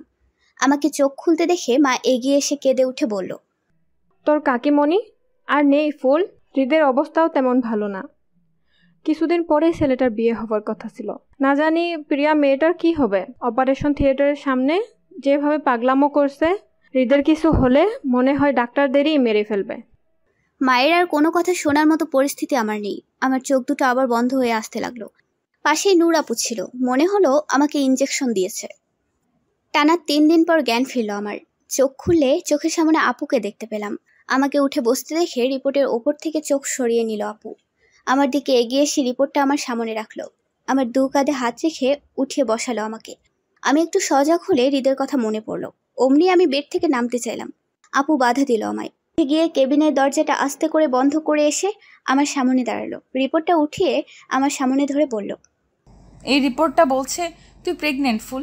আমি জানতে চাই তোর সন্তানের বাবা কে, সায়ান নাকি হৃদ? মুহূর্তে আমার চোখ বেয়ে 2 ফোঁটা পানি গড়িয়ে পড়লো। আমি পেটে হাত রেখে বললাম, আমি প্রেগনেন্ট, হৃদের সন্তান। আপু আমাকে ধরে ঝাঁকিয়ে বলল, যদি তোর আর হৃদের সম্পর্কটা এতই গভীর হয়ে থাকে, তাহলে সেদিন কেন বলেছিলি হসপিটালে সকলের সামনে তুই সায়ানকে ভালোবাসিস? আমি আপুর মুখের দিকে তাকালাম। আপুকে বললাম, তোমার জন্য, তোমার আর মেক্সারের সংসার বাঁচাতে। কিন্তু সেটা শুধুই অভিনয়। আমি পারবো না হৃদকে ছাড়া থাকতে। আমার হৃদ কেমন আছে আপু? আপু সঙ্গে সঙ্গে আমাকে জড়িয়ে ধরলো, কেঁদে উঠে বলল, আমি জানতাম আমার বোন এমন কিছু করতে পারে না যেটা অসম্মানের। অনেক বড় হয়ে গেছিস, তাই না? হৃদকে তুই এত ভালোবাসিস, আমাকে একটাবার বলার প্রয়োজনও মনে করলি না? আমি তোকে সেদিনও জিজ্ঞেস করেছিলাম হৃদকে ভালোবাসিস কিনা, তুই কেন বললি না আমাকে? আমি যদি জানতাম এত বড় একটা অন্যায় কখনো করতাম না তোর সাথে। আমার কাছে মেঘ যতটা ইম্পর্ট্যান্ট, তুইও ঠিক ততটাই ইম্পর্ট্যান্ট। মেঘ যদি সত্যি আমাকে ভালোবাসে, কিছুতেই আমাকে ছাড়বে না। কিন্তু ওর সাথে থাকবো বলে তোর জীবনটা নষ্ট করবো, এটা কিভাবে ভাবলি তুই? হৃদ তোর, ওকে আমি তোর জীবনে ফিরিয়ে দেবো, কথা দিচ্ছি। আমি আপুর হাত দুটো শক্ত করে ধরে বসলাম। আপুকে বললাম, আমার হৃদ সুস্থ আছে তো? আপু মাথা নাড়িয়ে হ্যাঁ অর্থ বোঝালো। আমাকে আপু কিছু বলতে যাবে এমন সময় আপুর ফোনটা বেজে উঠল। ফোন রিসিভ করে কথা বলে আপু আমার দিকে তাকিয়ে বলল, এখন আমার একটা সার্জারি অপারেশন আছে, তুই বিশ্রাম নে। আমি অপারেশন শেষে তোকে হৃদের কাছে নিয়ে যাব। এতক্ষণ আমি অপেক্ষা করতে পারবো না আপু। আমি ওকে না দেখে থাকতে পারবো না। ওর কেবিনটা কোথায় বলো, আমি গিয়ে দেখা করছি। হৃদ হসপিটালে নেই ফুল। হৃদের জ্ঞান ফেরার পর প্রিয়া অনেক জেদ ধরে, হৃদকে আমাদের বাড়িতে নিয়ে গিয়েছে। হৃদের পুরো ট্রিটমেন্ট মেঘ নিজে করেছে, আমি শুধু হসপিটাল সামলাচ্ছি। আপুর মুখে এই কথাটা শুনে আমি আর বসে থাকতে পারলাম না। উঠে দাঁড়িয়ে হাত থেকে এক টানে সেলাইয়ের সুচ ছাড়িয়ে নিলাম। আপুকে বললাম, আমার হৃদ প্রিয়ার কাছে? আমি হৃদের কাছে যাব। ও বাড়িতে আমি হৃদকে এক মুহূর্তেও থাকতে দেব না। আমি ফিরিয়ে আনবো আমার হৃদকে। কথাগুলো বলতে বলতে কেবিনের দরজা খুলে ছুটতে লাগলাম বাইরের দিকে। আপু আমাকে পেছনে থেকে ডাকলো, কিছু বলতে চাইলো আমায়। আমি না শুনেই চলে আসলাম। সার্জারির কারণে আপু পেশেন্টের কথা ভেবে হসপিটালের গেট পর্যন্ত এসে থেমে গেল। আর আমি অটোতে উঠে চলে আসলাম আপু আর মিক্সারের বাড়িতে। খুব জোরে চিৎকার করছি হৃদের নাম ধরে ডেকে। ভেতরে এসে দেখতে পেলাম খাবার টেবিলে হৃদ বসে আছে। এক লোকমা ভাত মুখে দিয়ে খুব জোরে নিঃশ্বাস নিচ্ছে হৃদ। প্রিয়া আমার কণ্ঠ শুনে পেছনে ঘুরে আমাকে দেখতে পেল। আমাকে কিছু না বলে হৃদের দিকে এগিয়ে গেল। হৃদকে বলল, এইসব খাবার আমি নিজের হাতে বানিয়েছি, তোমাকে খেতেই হবে হৃদ। হৃদ খুব জোরে নিঃশ্বাস নিতে নিতে বলল, অনেক ঝাল খেতে পারবো না আমি। প্রিয়া হৃদের মুখটা শক্ত করে ধরে মুখের মধ্যে ঠেসে ঠেসে খাবার ভরে দিয়ে বলতে লাগলো, তোমার জন্য আমি হাত পুড়িয়ে সকাল থেকে রান্না করেছি, তুমি খাবে, যত ঝাল হোক তোমাকে খেতেই হবে আমার রান্না। আমি তাকিয়ে দেখলাম হৃদের সারা মুখে ভাত লেপটে আছে। হৃদের খুব কষ্ট হচ্ছে। আমি আর এক মুহূর্ত দেরি না করে এগিয়ে গিয়ে প্রিয়াকে টেনে কষিয়ে দুগালে কয়েকটা চড় মারলাম। প্রিয়াকে বললাম, দেখতে পাচ্ছিস না আমার হৃদ কষ্ট পাচ্ছে? এত ঝালের তরকারি খায় না আমার হৃদ, তারপরও তুই ওকে জোর করে খাওয়াচ্ছিস। প্রিয়া ভাইয়া বলে চিৎকার করে উঠল। কেঁদে উঠে ভাইয়া বলে ডাকতে লাগলো। আমি হৃদের সামনে পানির গ্লাসটা এগিয়ে দিয়ে বললাম, পানি খাও হৃদ। হৃদ গ্লাসটা আমার হাত থেকে টেনে নিয়ে পাগলের মতো পানি খেয়ে চলেছে। তবুও যেন শান্ত হচ্ছে না হৃদ। খুব জোরে নিঃশ্বাস নিচ্ছে আর বলছে ঝাল ঝাল। প্রিয়াকে সরিয়ে দিয়ে চেয়ার টেনে হৃদের সামনে বসলাম আমি। হৃদের মুখটা দু হাতে আঁকড়ে ধরে ওর ঠোঁটে কিস করতে লাগলাম। সারা মুখে যেখানে যেখানে এঁটো লেগে আছে চুষে নিয়ে বললাম, এখনো ঝাল লাগছে হৃদ। হৃদ আমার মুখের দিকে বড় বড় চোখ করে তাকালো। কিছুক্ষণ তাকিয়ে আমাকে কিছু না বলে এক ধাক্কায় চেয়ার থেকে নিচে ফেলে দিয়ে বলল, কোথা থেকে এসেছে এই মেয়েটা? আমি অবাক চোখে হৃদের দিকে তাকালাম। হৃদ এমন কেন করলো বুঝতে পারলাম না। মেঘসার আর সায়ান সিঁড়ি থেকে নিচে নামলো। সায়ান আমাকে নিচে পড়ে থাকতে দেখে উঠিয়ে দাঁড় করিয়ে বলল, এর নাম ফুল, খুব ভালো মেয়ে, আমার হবু স্ত্রী। পিয়া যেমন তোমার হবু স্ত্রী। হৃদ রাগী দৃষ্টিতে আমার দিকে তাকিয়ে বলল, ভালো না অভদ্র, এই মেয়েটাকে তুমি বিয়ে করতে চাইছো? প্রিয়া এগিয়ে এসে হৃদকে ধরে টানতে লাগলো। হৃদকে সিঁড়ির দিকে টেনে নিয়ে যেতে যেতে বলল, তোমার ওষুধের সময় হয়ে গেছে হৃদ, রুমে চলো, তোমাকে আমি নিজের হাতে ওষুধ খাইয়ে দিব। হৃদ প্রিয়াকে ঠেলে দূরে সরিয়ে দিয়ে বলল, তোমার হাতে আমি ওষুধ খাবো না, আর না তোমার মতো একটা অভদ্র মেয়েকে আমি বিয়ে করব। আমার বাড়ি কোথায়? প্লিজ আপনারা আমাকে দিয়ে আসুন, নয়তো আমাকে ঠিকানা দিয়ে দিন, আমি নিজে চলে যাচ্ছি। এখানে আমি আর থাকবো না। আমি বুঝতে পারলাম না হৃদ এমনভাবে কথা কেন বলছে। হৃদকে কিছু বলতে যাব, তখন সায়ান আমার হাতটা টেনে ধরে সিঁড়ি বেয়ে ওপরে একটা রুমে নিয়ে এসে ভেতর থেকে দরজাটা বন্ধ করে দিল। আমার গালে একটা কষিয়ে চড় মেরে বলল, তোমার সাহস কি করে হয় ঈদের সন্তানকে নিজের গর্ভে ধারণ করবার? তোমাকে আমি ভালোবাসি, তোমাকে বিয়ে করব। আমি সবাইকে বলেছি এই সন্তানটা আমার, শুধু আমার পরিবারের সম্মানের কথা ভেবে এই সন্তানটাকে নষ্ট করতে হবে। তোমার মাও আমার সিদ্ধান্তে রাজি হয়েছিল, শুধু তোমার বোন নষ্ট করতে দেয়নি। আমি তোমাকে চাই, কিন্তু ঈদের কোনো অংশ আমাদের জীবনে থাকুক সেটা আমি চাই না। সায়ানের কথা শুনে আমি কি বলবো বুঝতে পারছি না। সহজ সরল মুখটার পেছনে সায়ানের এই নোংরা রূপটা ছিল। আমি সায়ানের দিকে তাকিয়ে বললাম, তুমি এতটা নোংরা সায়ান? হৃদ আমার স্বামী, আমার গর্ভে হৃদের সন্তান। এটা জেনেও তুমি এই নোংরা খেলাটা খেললে। এই জন্য বোধহয় আমার জ্ঞান ফিরলে আমার কাছে মা ছিল না। না জানি কতটা কষ্ট পেয়েছে মা। ছোটবেলা থেকেই মা আমাদের দুই বোনকে এমন শিক্ষায় বড় করেছে। না জানি কি ভেবেছে। কিভাবে বোঝাবো আমি? এমন কোনো কাজ আমি করতে পারি না। হৃদের আর আমার সম্পর্কটা পবিত্র। সায়ান আমাকে টেনে ধরে বলল, ঈদের স্মৃতি শক্তি নেই। এই অ্যাক্সিডেন্টে হিদ মাথায় প্রচুর রকমের আঘাত পেয়েছে। তোমার সব স্মৃতি হারিয়ে ফেলেছে হিদ। হিদের মনে তুমি নেই। ভালো এই হবে তোমার মন থেকে হিদকে মুছে ফেলো। কি বললে তুমি? হৃদের স্মৃতি নেই? না, নেই, আর না কখনো আসবে। হিদের ট্রিটমেন্টের সব দায়িত্ব যে এখন আমার কাজিন মেঘের হাতে। মেঘ কিছুতেই হিদের স্মৃতি ফিরে আসতে দেবে না। আমি এটা হতে দেব না। আমি তোমাদের সফল হতে দেব না। সফল তো আমরাই হব, তোমার অ্যাবর্শনও হবে এখন এইখানে, তারপর আজই আমাদের বিয়ে হবে। সায়ান চিৎকার করে ডক্টর মেক্সারের নাম ধরে ডাকলো। আমি সায়ানকে ধাক্কা দিয়ে রুমের দরজা খুলে ছুটে নিচে আসলাম। হৃদ নিচে থাকায় সায়ান থেমে গেল। আমি এসে হৃদকে বললাম, হৃদ দেখো, ওরা আমাদের সন্তানকে মেরে ফেলতে চাচ্ছে। সায়ান এবার এগিয়ে এসে আমার হাত ধরে টেনে সিঁড়ির দিকে নিয়ে যেতে যেতে বলল, এসব কি বলছো ফুল? তোমার মাথাটা সত্যি গেছে। চলো উপরে গিয়ে ঠান্ডা মাথায় বসে কথা বলি। সায়ান ডক্টর মেক্সারকে ইশারায় উপরে আসতে বলল। সেটা দেখে আমি সায়ানকে ধাক্কা দিয়ে হৃদের কাছে আবার আসলাম। হৃদের পা জড়িয়ে ধরে বললাম, এমনটা হতে দিও না রিত। আমাদের সন্তানকে ওরা মেরে ফেলতে চাইছে, কিছু করো। রিত পা ছাড়িয়ে উঠে দাঁড়ালো, রাগী দৃষ্টিতে আমার দিকে তাকিয়ে বলল, আমি এখানে থাকতে চাই না, বলেছি আমার বাড়ির ঠিকানাটা দিতে। এত নাটক দেখতে ইচ্ছে করছে না আমার।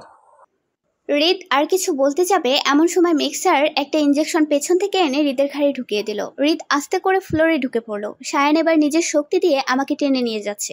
আমি চিৎকার করছি, এখনো রিতকে ডাকছি, উঠতে বলছি। এমন সময় মিনি নিশির সাথে আবির চৌধুরীর কণ্ঠ শুনতে পেলাম। আবির চৌধুরী হলো প্রিয়া আর ডক্টর মেক্সারের বাবা। আবির চৌধুরীর কণ্ঠ কানে আসতে সায়ান আমার হাতটা ছেড়ে দিল। আমি ছুটে হৃদের কাছে আসলাম। হৃদকে অনেক ডাকলাম, কিন্তু হৃদ উঠল না। হৃদের মাথাটা উঠিয়ে আমার কোলের উপর রেখে মেক্সারের মুখের দিকে তাকিয়ে বললাম, কিসের ইঞ্জেকশন দিয়েছেন আমার হৃদকে আপনি? মেক্সার নিশ্চুপ হয়ে রইল, কোনো উত্তর দিল না। আবির চৌধুরী মেক্সারের সামনে গিয়ে দাঁড়ালো। মেক্সার কিছু বলতে যাবে এমন সময় আবির চৌধুরী স্যারের গালে মারলো এক চড়। মেক্সার গালে হাত রেখে মাথাটা নিচু করে আছে। পাশ থেকে প্রিয়া বলে উঠল, ভাইকে কেন মারলে বাবা? ভাই তো শুধু হৃদের স্মৃতি যেন ফিরে না আসে তার চেষ্টা করছে। প্রিয়ার কথা শেষ না হতেই প্রিয়ার গালেও আবির চৌধুরীর হাতে চড় পড়ল। প্রিয়া চড় খেয়ে গালে হাত দিয়ে ভয়ে কাচুমাচু হয়ে আছে। আবির চৌধুরী রাগী দৃষ্টিতে তাকিয়ে বলল, তোমাদের দুই ভাই বোনকে আমি ডাক্তারি পড়িয়েছি পেশেন্টদের চিকিৎসা করে সুস্থ করে তোলার জন্য, ভুল চিকিৎসা করে পেশেন্টদের ক্ষতি করার জন্য না। ভেবেছিলাম অনেক হয়েছে, তোমাদের ভুলগুলো তোমরা বুঝতে পারবে, কিন্তু না, তোমরা এখনও একই রকম রয়ে গেছো। আমি তোমাদের আরাম আয়েশ দিয়ে মাথায় তুলে ফেলেছি। আমার আগেই তোমাদের শাসন করা উচিত ছিল। তুমি বিয়ে করেছো নিজের ইচ্ছায়। হ্যাঁ, আমি সন্তুষ্ট ছিলাম না তোমাদের বিয়েতে, কিন্তু যখন তোমার বিয়ের আসল কারণটা আমি জানলাম, তখন আমি চলে আসলাম বাড়িতে। সি নূরকে শুধুমাত্র বিয়ে করেছো তুমি ব্ল্যাকমেইল করার জন্য, প্রিয়ার জীবনে হৃদয়কে এনে দেওয়ার জন্য। মেক্সার আবির চৌধুরীর মুখের দিকে তাকালো, চোখে চোখ রেখে বলল, এসব কথা তোমাকে কে বলেছে বাবা? পেছনে থেকে নূর আপু বলে উঠল। আমি বলেছি। মেক্সার রাগী দৃষ্টিতে নূর আপুর মুখের দিকে তাকিয়ে রইল। আপু বলতে শুরু করলো, তোমাকে আমি ভালোবেসেছিলাম মেঘ, তোমার অর্থ সম্পদকে কখনোই ভালোবাসিনি আমি। যখন জানলাম তোমার জীবনে অন্য কোনো মেয়ে আছে, তখন আমি খুব ভেঙে পড়েছিলাম। শত অপমান সহ্য করেও আমাকে তোমার জীবনে আনার চেষ্টা করেছে, কারণ তখন আমাকে ভালোবাসতো, আর তুমি সেই সুযোগটা নিয়েছো।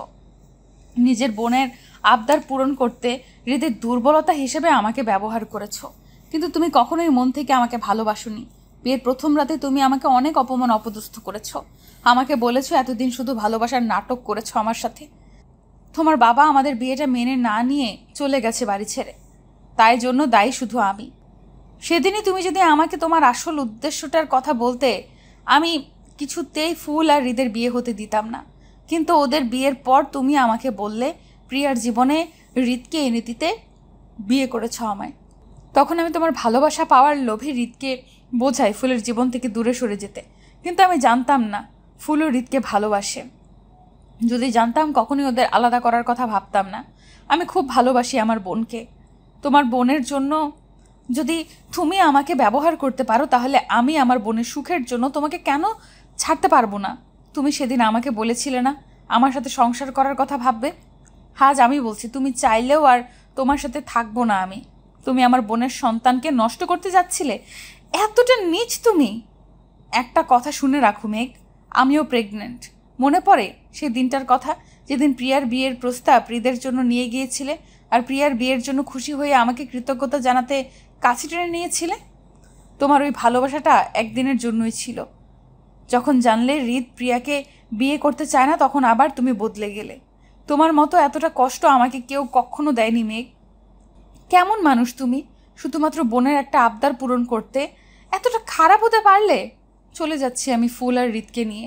তোমার বাবাকে সত্যিটা বলার দরকার মনে করেছিলাম, তাই বলেছি। কথাগুলো বলে আপু হৃদ আর আমার কাছে আসলো। আপুর সাথে আমি হৃদকে ধরে উঠিয়ে চলে আসতে লাগলাম। আবির চৌধুরী পেছনে থেকে আপুকে ডেকে উঠল, বলল দাঁড়াতে।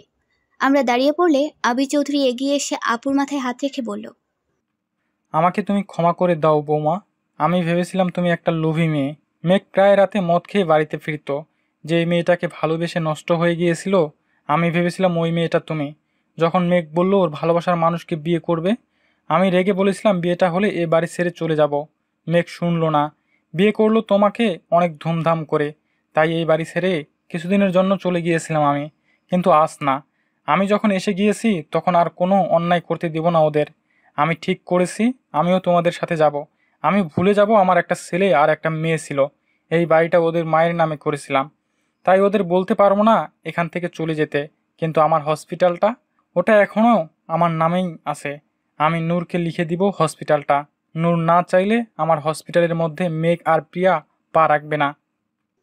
প্রিয়া সঙ্গে সঙ্গে বলে উঠল, একটা বাইরের মেয়েকে তুমি হসপিটালটা দিয়ে দিবে বাবা? ওর অনুমতি নিয়ে হসপিটালে ঢুকতে হবে আমাদের? আবির চৌধুরী রাগী দৃষ্টিতে তাকিয়ে বলল, ওর অনুমতি নিতে হবে।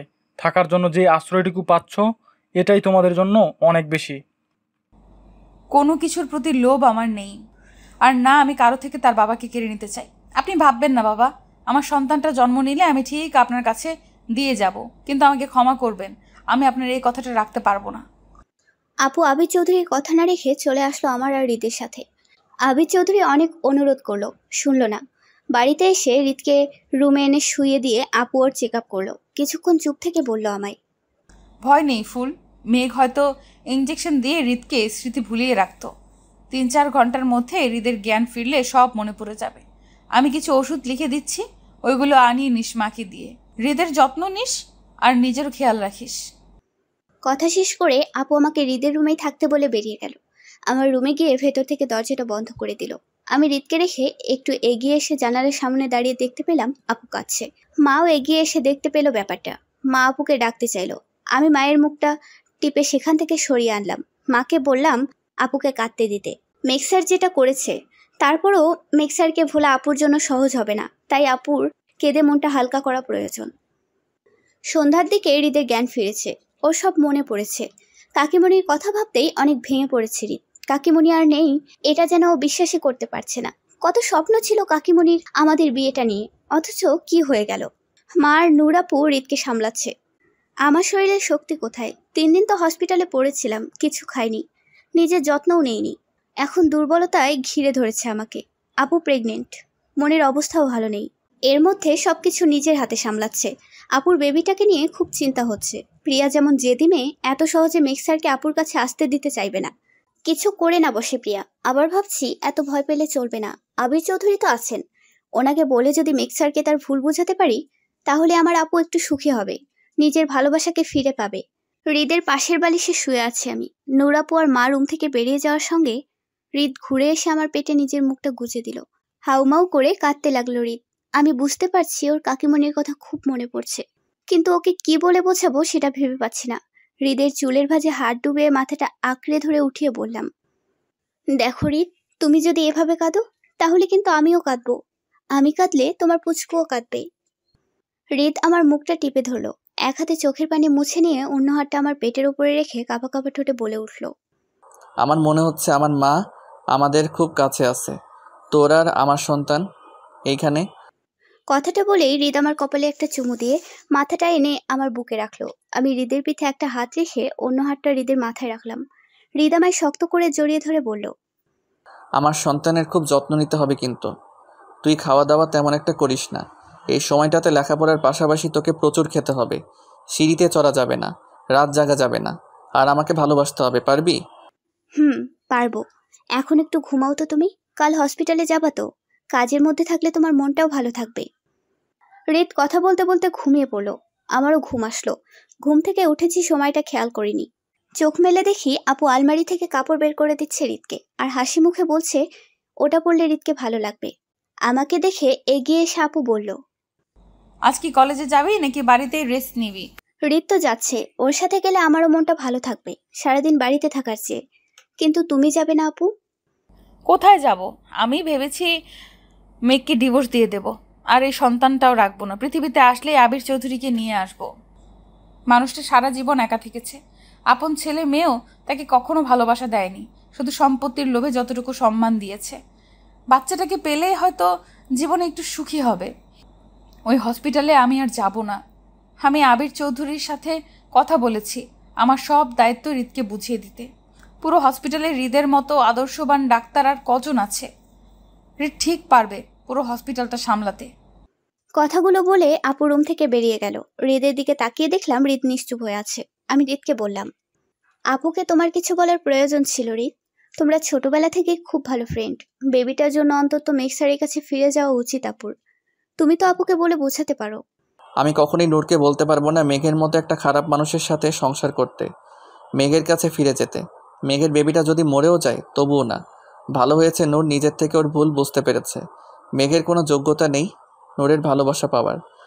তোমার আছে যোগ্যতা? আমার প্রশ্ন শুনে হৃদ আমার মুখের দিকে তাকালো। আমি উঠে গিয়ে হৃদের সামনে এসে দাঁড়িয়ে বললাম, দেখো হৃদ, আপুকে তো তুমি ছোটবেলা থেকেই ভালোবাসতে, হয়তো এখনো ভুলতে পারোনি। আমি বুঝতে পারছি তোমার মনে এখনো আপু আছে। নিজের সন্তানের কথা কত ভাবো, অথচ মেঘসারের সন্তান। তুমি কিভাবে বলো বেবিটার মরে যাওয়ার কথা? তোমার মুখে কি কিছুই আটকায় না? আমি সব সময় চাই আপু নিজের ভালোবাসার মানুষের কাছে সুখে থাকুক, আর তুমি চাও আপু এভাবে মেঘসারি থেকে দূরে থেকে কষ্ট পাক। হৃদ আমার কথা শুনে খুব রেগে গেল। নিজের রাগ কন্ট্রোল করে বলল, ফুল, আমাকে রাগিয়ে কখনো কথা বলিস না। আমার নূরের জন্য চিন্তা হয় বলে কথাগুলো বলেছি। আমি নূরের পরিবারের একজন সদস্য, ওর ভালো চাই আমি। এটাকে কেন্দ্র করে এমন কিছু বলিস না যা তোর আর আমার সম্পর্ক নষ্ট করে দেয়। আমি হৃদকে টেনে ধরে বললাম, আচ্ছা সরি, ভুল হয়েছে আমার, তোমাকে আর কিচ্ছু বলবো না। হৃদ আমার মুখের দিকে তাকালো, আমাকে জড়িয়ে ধরে বলল, এত বোকা কেন রে তুই? তুই জানিস তোকে আমি কতটা ভালোবাসি। নূর ছিল আমার অতীত, তোর মুখে যেন আর কখনো আমি এমন কথা না শুনি। আমি মাথা নাড়িয়ে বলবো না বুঝিয়ে হৃদকে সরিয়ে দিয়ে ওয়াশরুমে চলে গেলাম। হৃদ যতই বলুক, আমি তো ওকে ভালোবাসি। চিন্তা হয় খুব। হৃদ শুধুই আমার, ওর মনে আপুকে আর আসতে দেব না। আপুকে মেঘসারের জীবনে ফিরে যেতেই হবে। পুরো হসপিটালটা আজ অন্যরকম লাগছে। হৃদ আমাকে মাটিতে পা রাখতে পর্যন্ত দিচ্ছে না, সারাক্ষণ কোলে নিয়ে ঘুরছে। চলছি আমি, কিন্তু পা দুটো ওর। সকলে কি ভাবছে জানি না, তবে ওর প্রতি আমার এত ভালোবাসা দেখে প্রিয়া নিশ্চয়ই বুঝে গেছে হৃদ কখনো আমাকে ছেড়ে ওর কাছে যাবে না। মেঘসারকে দেখতে পেলাম, আমি ডাকলাম হয়তো শুনলো না। অন্য মনস্ক হয়ে আপুর চেম্বারের দিকে গেল। হৃদ ওয়াশরুমে যেতেই চুপি চুপি ওর চেম্বার থেকে বেরিয়ে আসলাম আমি। আপুর চেম্বারের দরজার সামনে দাঁড়িয়ে দেখলাম স্যার কাছে, তাও আপুর জন্য। আপুর নাম ধরে চেয়ারটার দিকে তাকিয়ে বলছে, করেছি আমি ভুল, মানছি তো, কিন্তু এখন পারছি না তোমাকে ছাড়া থাকতে। কিভাবে বোঝাবো তোমায় আমি ভালোবেসে ফেলেছি তোমাকে। আর একটা বার ফিরে এসো না নূর, আমি আর কোনো ভুল করব না, তোমাকে আর কষ্ট দেব না, কারোর সাথে কোনো অন্যায় করব না। তুমি তো জানো আমি কেমন জেদি, কাউকে সরি বলতে পারি না আমি। তুমি কেন বুঝছো না? নিজের থেকে একবার এসো না আমার কাছে, আমাদের সন্তানের জন্য অন্তত। বাইরে থেকে স্যারের কথা শুনছিলাম, এমন সময় আমার কাঁধে কারো হাত পড়তেই কেঁপে উঠলাম আমি। ঘুরে তাকিয়ে দেখলাম হৃদ দাঁড়িয়ে আছে, আমার দিকে তাকিয়ে গম্ভীর গলায় বলল, এখানে কি করছিস? তোকে বলেছি না আমি, যেখানে যাবি আমাকে বলবি, আমি তোকে নিয়ে যাব। প্রিয়া বা মেঘ যদি তোর আমার সন্তানের কোনো ক্ষতি করে দেয়। আমি হৃদকে ঘুরিয়ে ওর কাঁধে হাত বাঁধিয়ে সামনের দিকে ঠেলে চলতে চলতে বললাম, তুমিও না হৃদ, কোথায় এতদিন পর আসলাম সকলের সাথে আড্ডা দেব, তা না সারাক্ষণ তোমার এই এক কথা। হৃদ আমাকে টেনে সামনে এনে বলল, এতদিন যত যা করেছিস কিছুই বলিনি, কিন্তু এখন না। আমার সন্তানের কিছু হলে তোকে আমি ছাড়বো না। আমি হৃদের মুখের দিকে তাকিয়ে রইলাম, ভুরু কুচকে বললাম, শুধু তোমার সন্তানের জন্য? তুমি আমায় ভালোবাসো না? হৃদ মুচকি হেসে আমার পেটে হাত রেখে বলল, বাসি তো, কিন্তু এখন বেবিটাকে বাসবো। ওর যত্ন নিলে তুইও ভালো থাকবি। পাশ থেকে আবি চৌধুরী এসে বলে উঠলেন, নূর আসেনি হসপিটালে? আমরা দুজন ওনার দিকে তাকালাম। হৃদ মাথা নাড়িয়ে না উত্তর দিলে উনি বললেন, মেঘ কিন্তু অতটা খারাপ ছিল না আগে, ছোটবেলা থেকেই খুব জেদি ছিল মেঘ। হঠাৎ একটা মেয়ে ওর জীবনে আসলো, মেয়েটা যাওয়ার পর থেকেই এমন পাগলের মতো আচরণ করছে। আমি তো আমার সেই ছেলেকে এখন আর খুঁজেই পাই না। মেঘ তো ওর বোনটাকে খুব ভালোবাসে, তার জন্য হয়তো বোনের সুখের কথা ভেবে হৃদয়কে বোনের জীবনে এনে দিতে চেয়েছিল। তোমরা একটু বোঝাবে নূরকে, ভুল কার না হয়। আমি কাল থেকে যেন অন্য একটা মেঘকে দেখতে পাচ্ছি, কারোর সাথে কথাও বলছে না, কিচ্ছু খাচ্ছেও না। এখন হসপিটালের কোথায় আছে কে জানে। হৃদ কিছু বলতে যাবে, আমি ওর হাতটা ধরে থামিয়ে দিলাম। আবি চৌধুরীকে বললাম, মেঘ স্যার আপুর চেম্বারে, আপু চেয়ারটার সাথে কথা বলছে, আপুকে সরি বলছে। হৃদ আমাকে টেনে ধরে বলল, কি বলছিস তুই? ঠিকই বলছি, তোমার ভয়ে তো ভেতরে যেতে পারলাম না, নয়তো স্যারকে বোঝাতাম কথাগুলো আপুর সামনে গিয়ে বলতে। আবির চৌধুরী আর দাঁড়িয়ে না থেকে আপু চেম্বারের দিকে ছুটল। আমি হৃদকে বোঝাচ্ছি মেঘ স্যার কতটা চেঞ্জ হয়ে গেছে। এরই মধ্যে আবি চৌধুরীর চিৎকারের আওয়াজ পেলাম। হৃদ আর আমি একে অপরের দিকে তাকিয়ে ভাবলাম কি হলো। তারপর ওখানে গিয়ে দেখতে পেলাম মেক্সার আপুর চেয়ারটার দিকে মুখ করে এক দৃষ্টিতে হাসছে। স্যারের মুখ থেকে রক্ত পড়ছে, খুব জোরে নিঃশ্বাস নিচ্ছে। আবি চৌধুরী স্যারকে ডাকছে, কিন্তু সেই দিকে স্যার পাত্তা দিচ্ছে না। আমরা এগিয়ে এসে দাঁড়াতেই স্যারের মাথাটা নিচে ঢলে পড়লো। হৃদ টেবিলের কোনায় থাকা বিষের শিশিটা উঠালো আর চিৎকার দিয়ে হসপিটালে যত ডক্টর নার্স আছে সবাইকে ডাকলো। সকলের সাথে প্রিয়াও এসে ভিড় ঠেলে এমন একটা অবস্থা স্যারের দেখতে পেয়ে খানিকটা দূরে সরে গেল। একদম থমকে আছে প্রিয়া। স্যারকে অপারেশন থিয়েটারে নেওয়া হয়েছে। আপুকে ফোনে বলার সাথে এক মুহূর্ত দেরি না করে হসপিটালে ছুটে এসেছে। অপারেশন থিয়েটারের সামনে ব্রেঞ্চটাতে বসে আছে আমি, প্রিয়া আর আবি চৌধুরী। পাশে দাঁড়িয়ে আছে মিনি নিশি। আপু এসেই অপারেশন থিয়েটারে ঢুকবে, প্রিয়াকে দেখে থেমে গেল। এগিয়ে এসে প্রিয়াকে ধরে দাঁড় করিয়ে ওর দুগালে অনেকগুলো চড় বসিয়ে দিল। প্রিয়ার মুখের ওপর আঙুল উঁচিয়ে বলল, তোমার জেদের জন্য, আবদারের জন্য আজ মেঘের এই অবস্থা। মেঘ আমার থেকে দূরে থাকলেও অতটা কষ্ট হতো না যতটা কষ্ট ওর এই অবস্থার কথা শুনে হচ্ছে। মেঘের কিছু হলে তোমাকে আমি ছাড়বো না। প্রিয়া নিচে বসে পড়ল, দু হাত জোর করে সকলের উদ্দেশ্যে ক্ষমা চাইল। নুরাপুকে বলল, হ্যাঁ, আমার জন্য ভাইয়ের এই অবস্থা হয়েছে। তুমি তো ডাক্তার ভাবি, আমার ভাইকে বাঁচাও। আমি আর কখনো কারো কাছে কিছু চাইবো না, কোনো আবদার করবো না। আপু আর কোনো কথা না বলে অপারেশন থিয়েটারের মধ্যে ঢুকে গেল। প্রিয়াকে উঠিয়ে ব্রেঞ্চে বসালাম আমি। মিনি নিশি এগিয়ে আসলে ওদের কাছে আজ পর্যন্ত যত খারাপ ব্যবহার করেছে সবকিছুর জন্য ক্ষমা চাইল। 4 ঘন্টা পর অপারেশন থিয়েটার থেকে বেরিয়ে আসলো হৃদ। আমরা সকলে এগিয়ে আসলে হৃদ বলল, টেনশনের কোনো কারণ নেই, মেঘ এখন বিপদমুক্ত, কিন্তু কিছুদিন কথা বলতে কষ্ট হতে পারে। নূর এখন কথা বলছে মেঘের সাথে, ওর কথা বলা শেষ হলে কেবিনে শিফট করে দেব, তখন তোমরা দেখা করে নিও। আমি একটু এগিয়ে এসে দেখলাম মেক্সার আপুর হাতটা টেনে ধরে আছে আর কাঁদতে কাঁদতে বলছে, আমি চলে যাব, ছাড়ো, তোমার সাথে থাকবো না। একটা ভীতু কাপুরুষের মতো বউকে ভালোবাসি বলতে পারে না, আবার বিষ খায়, ইগো দেখায়। কিভাবে খেলে তুমি বিষ? একবারের জন্য আমার কথা ভাবলে না, আমাদের সন্তানের কথা ভাবলে না? তোমার বাবা বোন যাদের তুমি এত ভালোবাসো, যে বোনের সুখের জন্য এত অপরাধ করলে, একবারও ভাবলে না কত কষ্ট পাবে সবাই? মেক্সারের কথা বলতে কষ্ট হচ্ছে, তাই চুপ করে শুধু শুনছে, কিন্তু আপুকে ছাড়ছে না। এটা দেখে আনন্দে আমার গাল বেয়ে 2 ফোঁটা পানি বেরিয়ে আসলো। হৃদ পেছন থেকে আমার কাঁধে হাত রেখে বলল, ভালোবাসাটা এমনই, কেউ বলতে পারি আবার কেউ বলতে পারে না। অথচ দেখ, মেঘ ও নূরকে ভালোবাসে, এটা আমরা কেউ জানতাম না। মেঘ যদি এই কাণ্ডটা না করতো তাহলে হয়তো ওর ভালোবাসাটা আমরা বুঝতাম না। আবার ইগোর বশে মেঘ কখনো স্বীকার করতো না, ওর জীবনও চলে যেতে পারতো। হৃদের কথাটা বুঝলাম। আমার কাঁধ থেকে ওর হাত নামিয়ে খুব শক্ত করে জড়িয়ে ধরে বললাম, তুমি খুব ভালো হৃদ। আমি কোনো ভুল করলে অবশ্যই বলবা, আমায় শাস্তি দিবা। এমন কাজ কখনো করবা না। তুমি তো জানো আমি তোমাকে কতটা ভালোবাসি। মেক্সার বোকা, তাই এমন করেছে। যখন তোমার আমাকে বলতে ইচ্ছে করবে তখনই বলবা ভালোবাসি। হৃদ আমার পিঠে হাত রেখে বলল, তা তো বলি আমি, আমার মতো এতটা ভালো কেউ বাসতে পারবে তোকে?